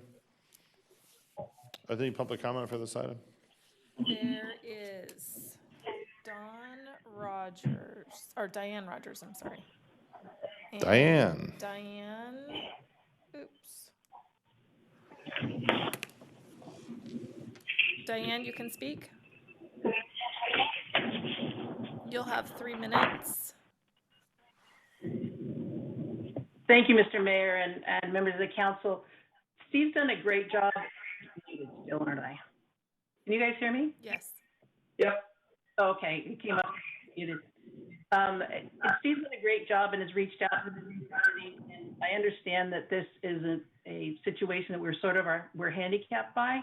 My biggest concern is that it's going to disproportionately impact certain industry segments or niches, in particular our restaurant industry and the service industry. Through the pandemic, that industry has been hit more than just about any other one. And the fact that there is a stop-start situation, we've had dine-in, dine-out, 25% of capacity, and the collection of organic waste is based on weight. And so my concern is the disproportionate impact it's going to have on an industry that's already being impacted very significantly through the pandemic. I don't necessarily have a, but perhaps when we do our outreach or our education process, we can address that particular issue in fashion. So, thanks. Steve, can you respond to that? Yeah, I absolutely agree with Diane, and I also want to thank her. We have met and we've talked by phone, and she's very engaged in these issues, and I really appreciate that. And it is true. I think that restaurants who have a large amount of organic waste are going to have probably a larger impact. There's a logistical impact, right? I mean, in their work area and on their facility, they're going to have to separate materials and put them out for collection. I don't know for sure exactly what the rate impact is going to be, and it's going to be partly determined on what level of business they currently have and what level of business, level of service they're going to have afterwards. So. And I guess I would ask William if he has also any comments to respond to that. Well, I think your projection of the rate impact is probably, pretty accurate. It's a range, but 20 to 100% is not unlikely. Many jurisdictions have written to Cal Recycle about at least providing some relief in terms of timing to comply with these requirements, and Cal Recycle has not formally responded to that. So there may be some delay in these requirements, but that's yet to be seen. But certainly no indication that Cal Recycle is going to not require this sooner or later. So we may get a 6-month delay, but other than that, at this point, it is the law, and they are actively requiring jurisdictions like the city to put in place ordinances, and will soon require them to begin enforcing them. Okay. Another example of the state legislature passing a law to make us do something that they don't control. Yes. Well, the impact on local restaurants is well, horrific at this point. Given everything else they've been through, it's kind of hard to imagine adding anything to them and hoping for any kind of a recovery in that industry. But that being said, everybody go out and get to-go food. We have a motion and a second. A little late tonight, but maybe tomorrow. I think we've covered all the public comment. Is that correct? Yes. Any other council discussion on the motion? I don't suppose there's any option here to modify the impact for restaurants and food service. Steve, that would be a question for you, I suppose. Yeah, right. Yeah, Mayor Sander. Currently, in the law and in the regs as are currently, there is not any opportunity for that. As William had mentioned, I think with the League of California Cities, presented to, I don't know if it's the governor's office or the legislature, to ask that there be some relief on this. I certainly agree that the restaurant industry has been impacted greatly.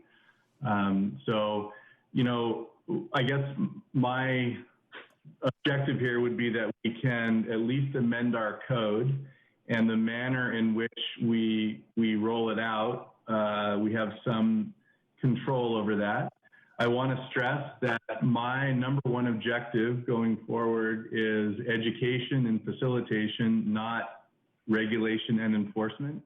I think a lot of our business communities probably aren't even aware of this state law at this point in time. And so we, I would say, have a big job to do really to reach out to them. But I'm really looking to be a facilitator at this point, rather than a heavy-handed regulator. Yeah, I hear that. These laws were passed long before COVID-19. Yes, for sure. Yeah, SB 1383, I think, was signed into law in 2014, I believe. What's that? Sounds about right, yeah. You're muted, William. Yeah. Okay, so we've got a motion and a second. Is there any other discussion on this item? Then let's vote. Councilmember Terry? Aye. Councilmember Budge? Yes. Councilmember McGarvey? Aye. Vice Mayor Gatewood? Aye. Mayor Sander? Aye. Thank you. That takes us to item 16.4. I think this is Darcy again. If you would read the subject, please, Madam Clerk. Discussion and potential direction regarding commercial real estate signs and homeowners associations. All right, staff report. What do you have for us now, Darcy? I have discussion and direction on commercial real estate signs and homeowners associations. Next slide, please.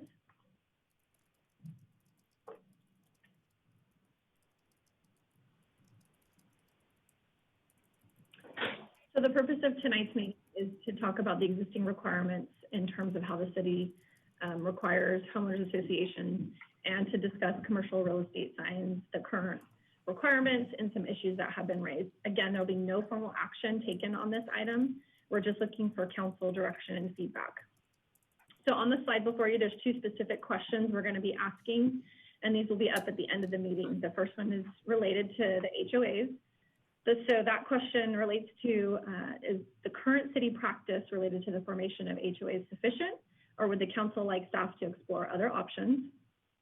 And the second question that we're posing to the council tonight is, after going over the sign regulations, does the council want to direct us to amend the commercial real estate sign section to address the duration of time that the commercial signs can be placed on a property, as well as some other minor amendments that will be suggested? Next slide, please. So I want to note that these two items are being brought forward tonight because council has requested at previous meetings that staff come back with a detailed discussion on these two items. So the first item for HOAs is we'll talk about what we currently do and another option, and then commercial real estate signs, current regulations, and potential code amendments. Next slide, please. In terms of the current practice that the city does right now for HOAs, is if a development has common areas per state law, they're required to form a traditional HOA. This is commonly referred to as a common interest development HOA. When there isn't any common areas, then the city has a practice where we require a recordation of enforceable CC&Rs, and then the city is named as a third-party beneficiary with rights and without obligation to enforce. Next slide, please. So one option that the city could explore in regards to developments that do not have a common area is a non-common interest development HOA. So this option is not required by the state. It's formed again when there aren't any common areas. It is potentially easier for a non-CID HOA to enforce CC&Rs versus leaving it to individual homeowners, which when you have the enforceable CC&Rs, that's the downside is individual homeowners have to enforce those. But there are some disadvantages when it comes to a non-CID HOA. So because they're not regulated by the state, the likelihood that these will be managed properly reduces. They generally are not effectively carrying out their obligations. In terms of collecting dues for maintenance of common areas or infrastructure, the process is a little different. They actually would have to go through a litigation process to collect those fees.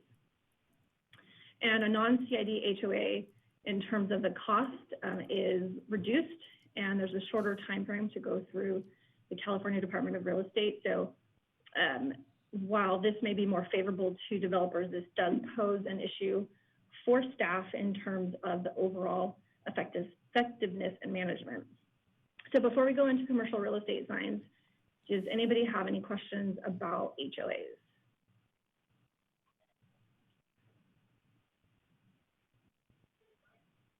So hearing none, we will move on to the next slide.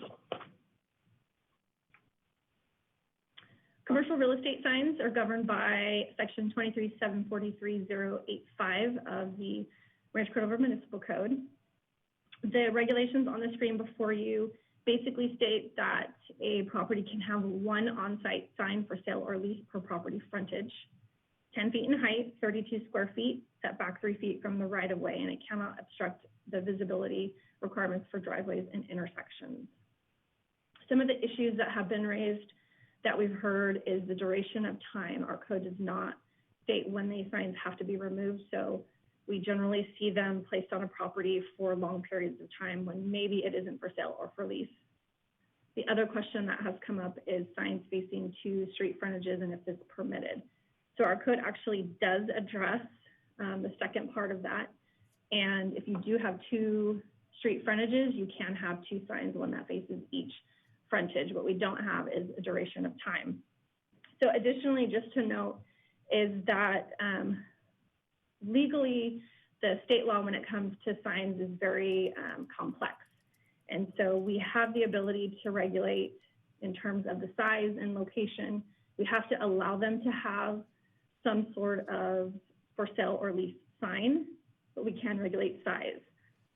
In terms of the content of what's on that sign, that gets a little more complex in terms of what we can regulate and what we can't. So we generally stay away from what actually goes on the sign and just focus on the size and location.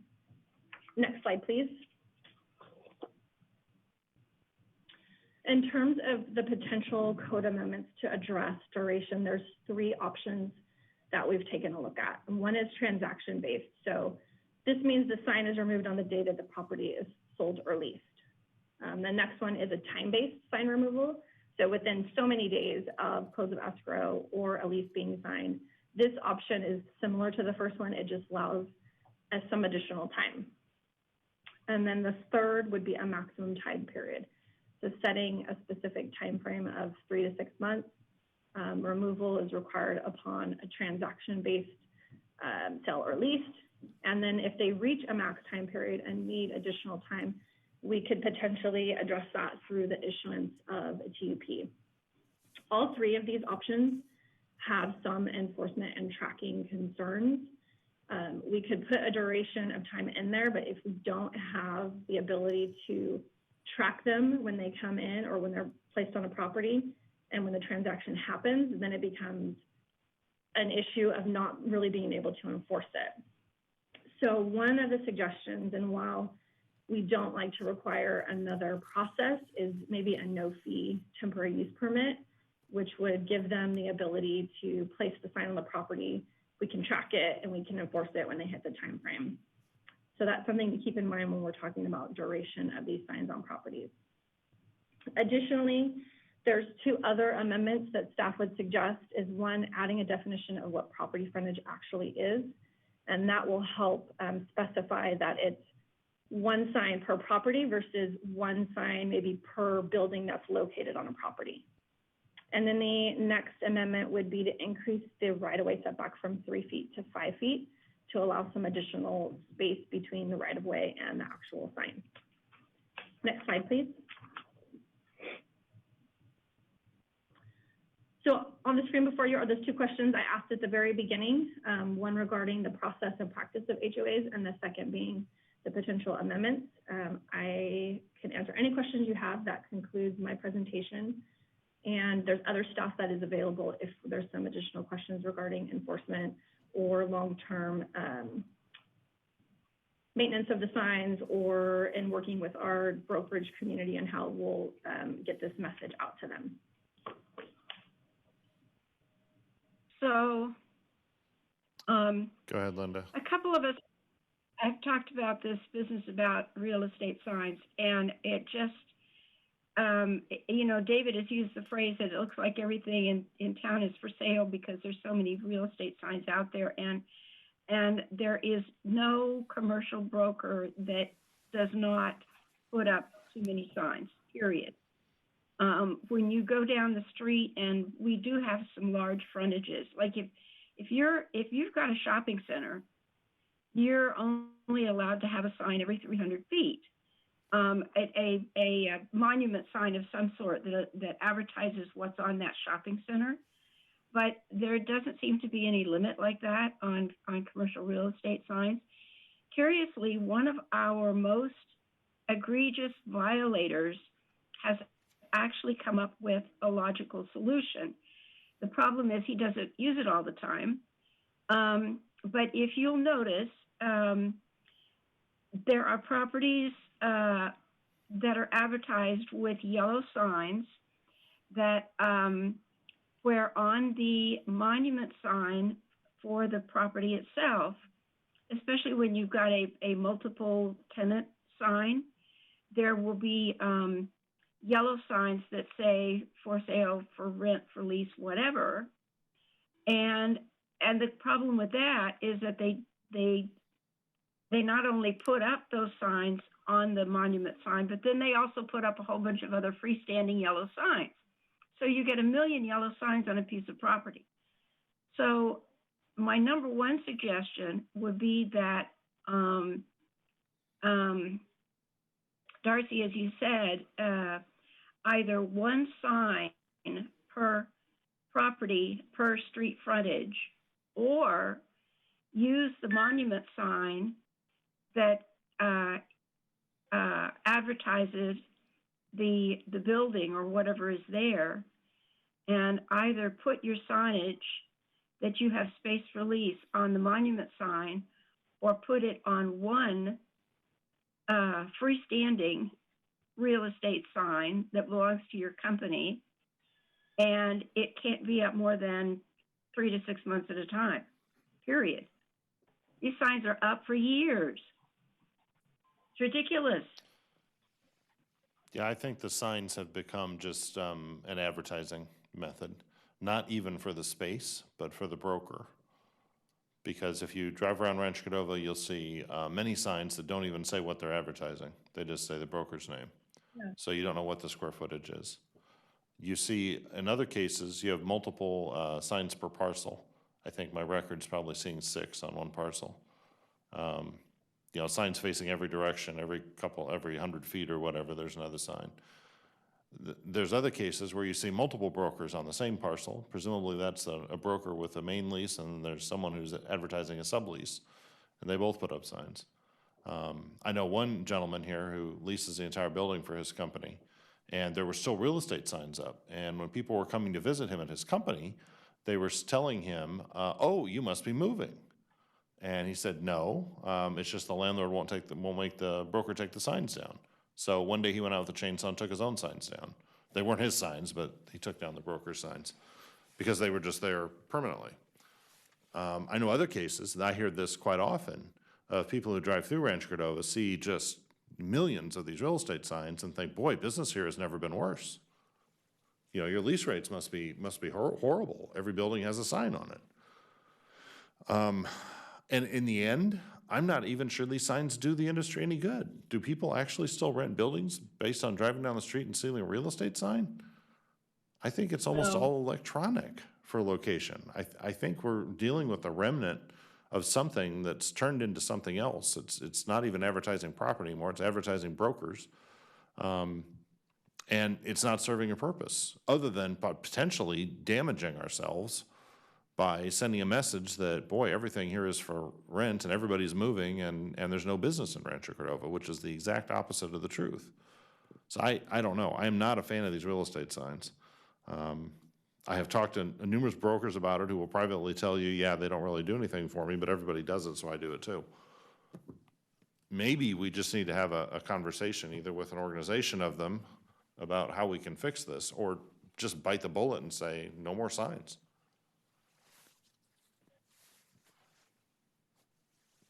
I'm for biting the bullet. To me, this item is screaming for a workshop that includes the industry. Yep. That we're talking about. I need to hear their opinion. And this is not the forum to make a decision like this. Maybe I'm a little confused. I know we're spending an inordinate amount of time on a sign ordinance. What's the question for HOAs specifically?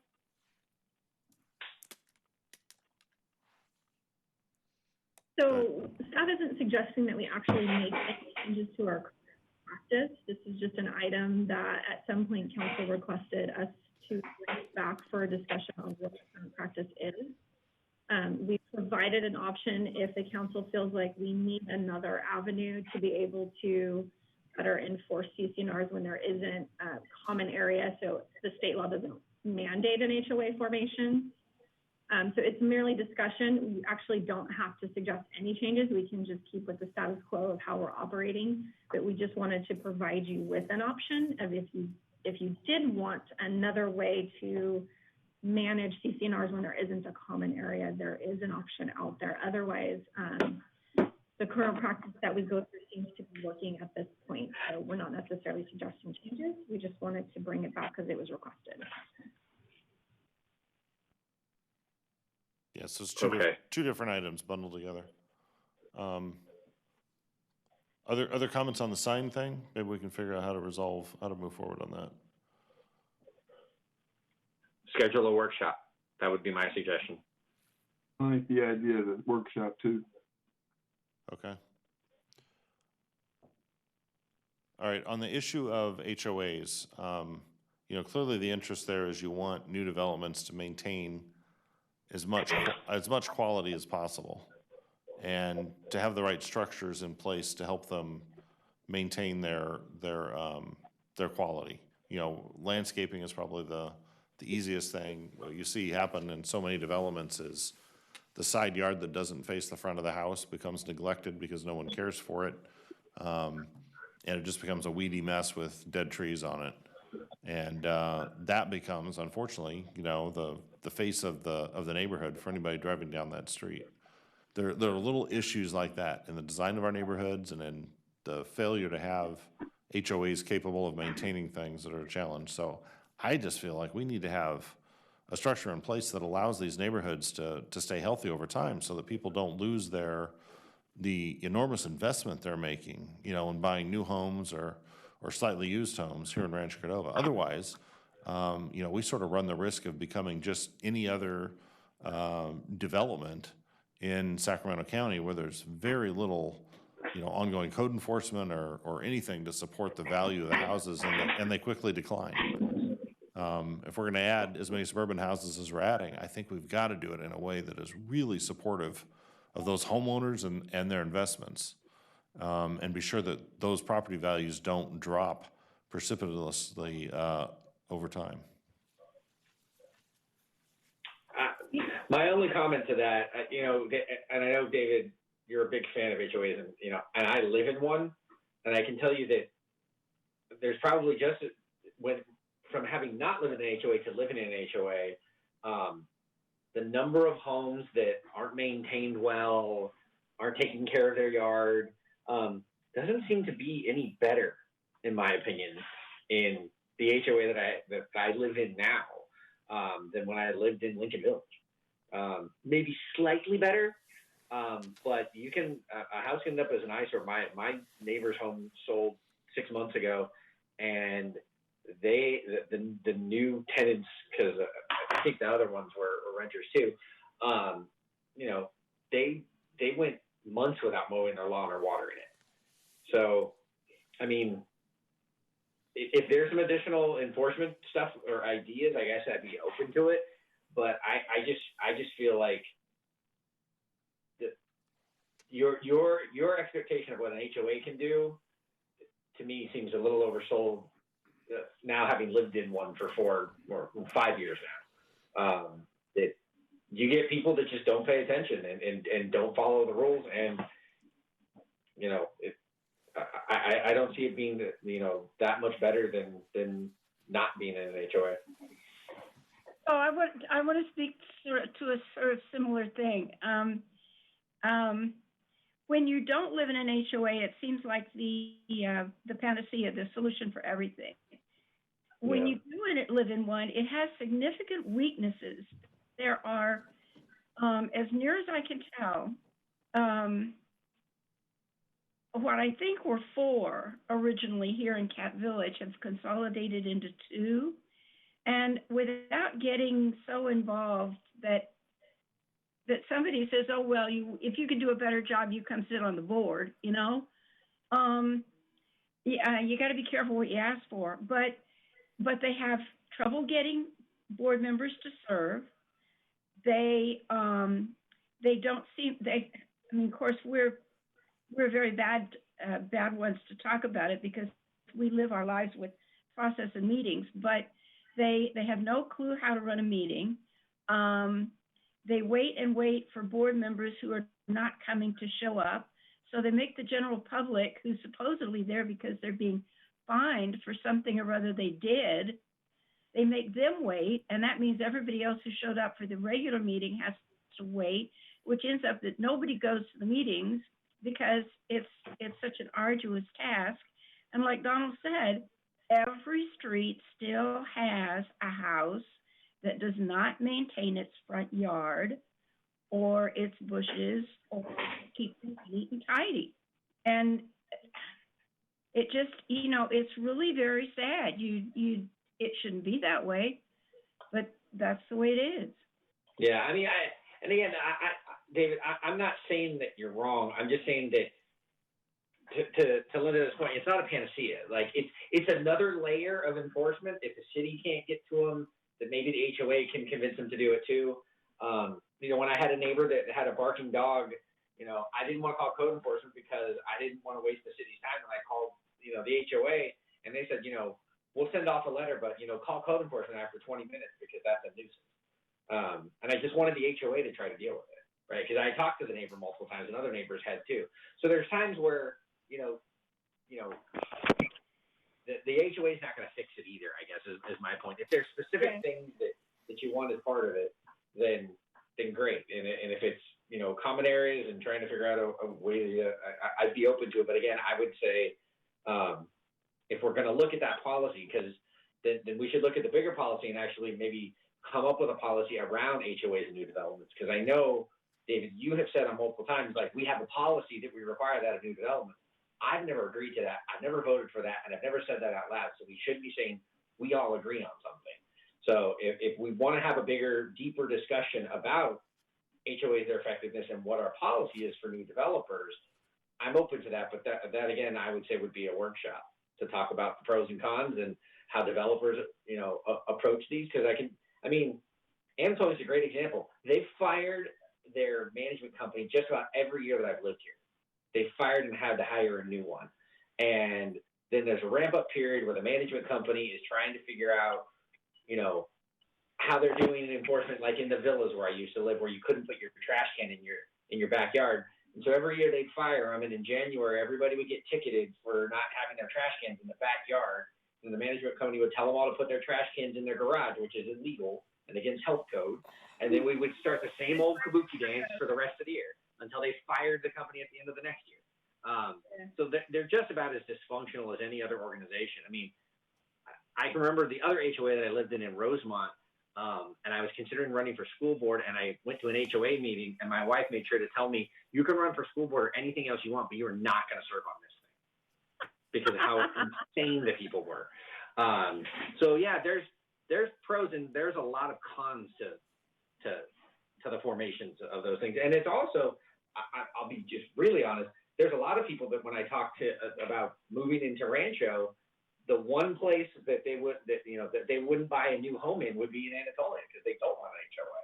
So as much as there's this pro to what the enforcement is, there's a lot of people that they don't want to put up with the headache, and they have choices that don't have them. So I should have finished my thought before we went through and retreaded all the debates we've been having for the last 10 years, because it's the same debate.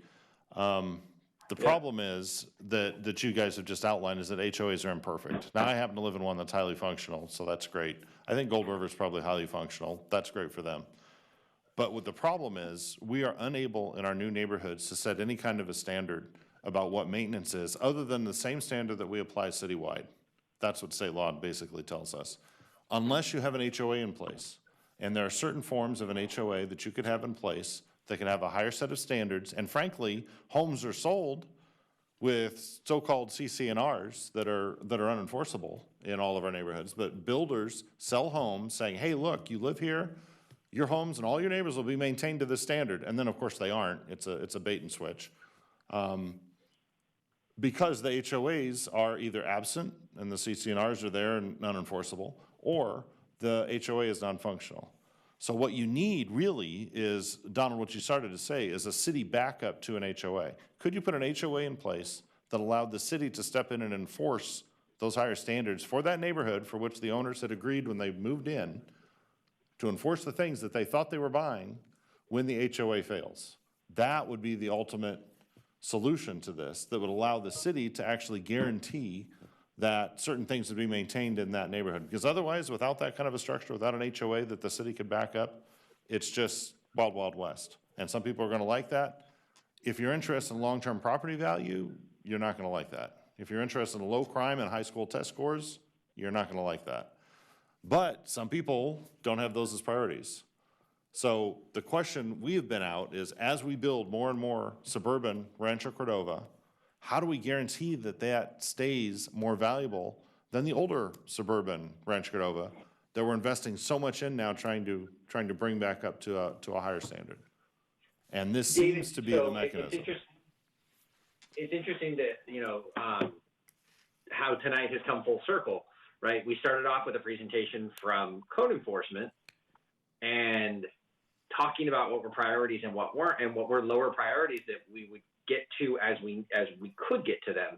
And you're talking about mechanisms that would create an enormous amount of work in the lower priority non-health and safety area that code enforcement is working on, right? So again, I would be open to having this discussion. I am not saying that I'm against what you're suggesting, but the execution of that and the long-term liability of work that would be expected of code enforcement in an area that we just said that, we're going to send out courtesy letters, we're going to come and respond to it maybe within a couple of weeks because we're focused on, rental inspections and health and safety violations of units and things like that. So it's one thing to have a policy, it's another thing to implement it and what that does to code enforcement, to basically make us the backstop of responsibility that when an HOA can't execute the things that you're talking about. That's an enormous amount of additional burden that we're shifting from an HOA at some point maybe to the city. So it's just something to think about. And again, I'm not opposed to it. I'm just saying we should be careful. We need to combine what everybody's talking about, all right? And David, this is where the valuable part of this conversation could come in. It's like what we've talked about in terms of what are our priorities for code enforcement. And I'm sorry I wasn't at the workshop at 4. But but we really, to Donald's point, we don't need code enforcement to be telling people what kind of trees and bushes they can put in their yard where people can see them. And like Gold River, we don't need to tell people how many pots or plants or whatever they can put on their front porch. You know, those are the kinds of things that what's our primary goal? Like you said, our primary goal is neat and tidy. Mow your grass, put your trash cans away, paint your house from time to time, or keep up your house. Don't park on the lawn. Those kinds of things. And you don't need an HOA to do that. But you're right. If you can come up with like an HOA standard, what is it that we want an HOA to enforce? And then if they don't enforce that, then the city will help enforce it. We could go on forever about it, and it definitely needs a discussion. And we've talked about tonight. this for 15 years, roughly, this problem. And it's a nationwide I've only problem. been here- Everywhere you build suburbia, it fails after a period of time. This is the fundamental question. How do you keep it from failing? What's the tool And I necessary guess- to keep it from failing? Well, and I guess I would just debate and agree somewhat with Linda that I don't think HOAs are a panacea to fixing that. It's a multitude of different factors. Yeah, I'd agree with that. It's one tool. So, and when we talk even property values, to a large extent, I would tell you that, an HOA is a deterrent to most buyers. But I do get your argument. I don't think it plays out exactly the way you're describing it all the time. That a lot of people look at that and say, I want to be able to paint my house. I want to be able to change my yard and that kind of stuff. There's a whole host of reasons that people just say, I won't live there for that. I don't want to pay an extra now it's $103. For a community pool or for a clubhouse pool and all this other stuff that, I couldn't use for the last 4 months and can barely use now. So, but I'd be open to a workshop on this as a broader topic, and to see if there's something, it sounds like this is one kind of tweak to that rule of CC&Rs that we could put into development agreements. But I think we need to have the bigger conversation about whether or not we're all, and I will say, I'm probably not on board with saying that every developer has to have an HOA. And we should have that broader discussion and come up with what that policy is. And then if the policy is every developer has to have an HOA, then fine, how do we implement it and make it better? But I'm not ready to say, I'm not at the point of directing staff to say that every developer has to have an HOA. And I know that we've been somewhat doing that, but we've been doing that from the dais, and we shouldn't be doing that. That when Darcy first meets somebody who wants to do a master plan development, at that point they should know this is the expectation. And I don't think we've fleshed out that conversation enough yet. And David, you said you've been talking about this for 17 years. I've only been here 8, and we've never voted on that policy. And yeah. So when are we actually gonna? So when can we actually sit and vote? You're both I've talking. been here for so I've been here for 6 years. 6 years? No, less than that. And I would like to actually vote on this for once and just get it done, because it's the same conversation. And I like HOAs, so it'd be good to actually figure out like where we actually are going to do it and actually pull it out and make it happen. And adopt policy and say this is what it's going to look like. Yeah, and I think that's totally fair. Okay, so can we agree that we have asked Darcy to bring back some revisions to the real estate sign ordinance and a workshop on HOAs? I believe we would need a workshop on both of those. I mean, if you guys want to ban the signs, You're right. Yeah, if you want to ban the signs, let's get the industry in the room and talk about it. And See what they say. Yeah, you're right. I'm Also sorry. get the sign printers in the room that you're going to take all their The business sign away. printers. Ban the sign. And the guys get paid to go dig holes and put them in the ground. It's a jobs program. I didn't realize.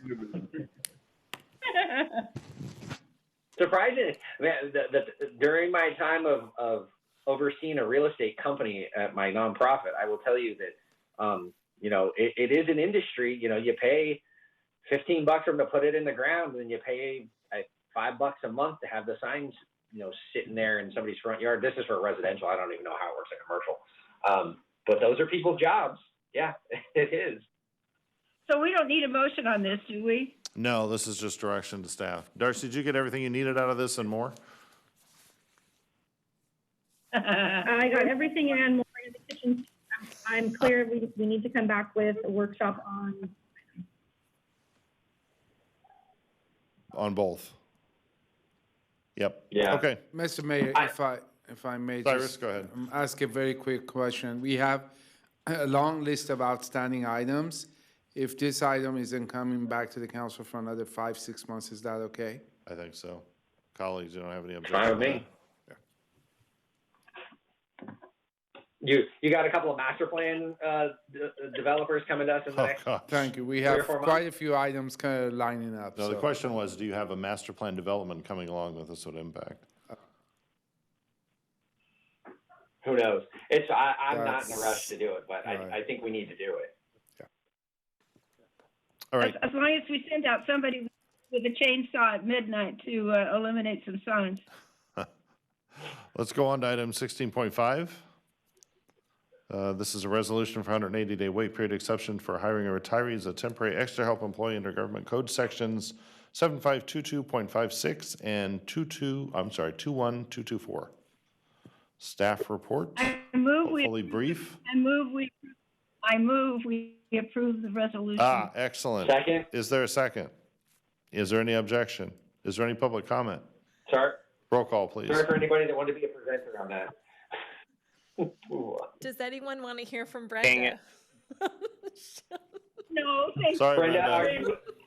Brenda, thanks for staying up this late, but we agree with you.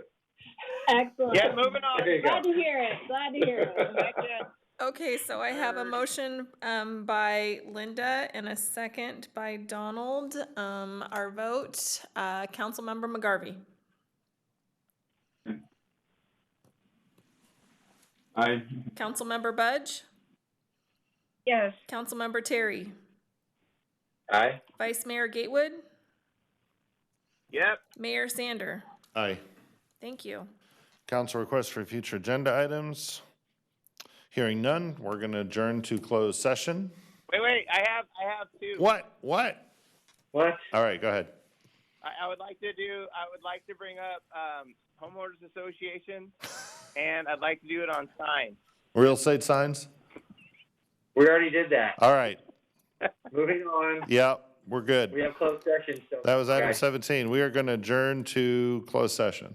And colleagues will probably reconvene there in about 5 minutes as we walk upstairs. We will Stacy, return did you to send this. out Linda? Is there a separate call-in number? Yes, it was emailed to you. Should be on your calendar. Okay. We will return to this room Okay. to report out after closed session. And I think this feed probably just stays open until then. Is that how it works? Yes. Okay, very good. So we're going to adjourn to Thanks, closed Bill. session, and then I will return and report out. Adam, did you have something to add? No, it should be a relatively brief closed session. Okay,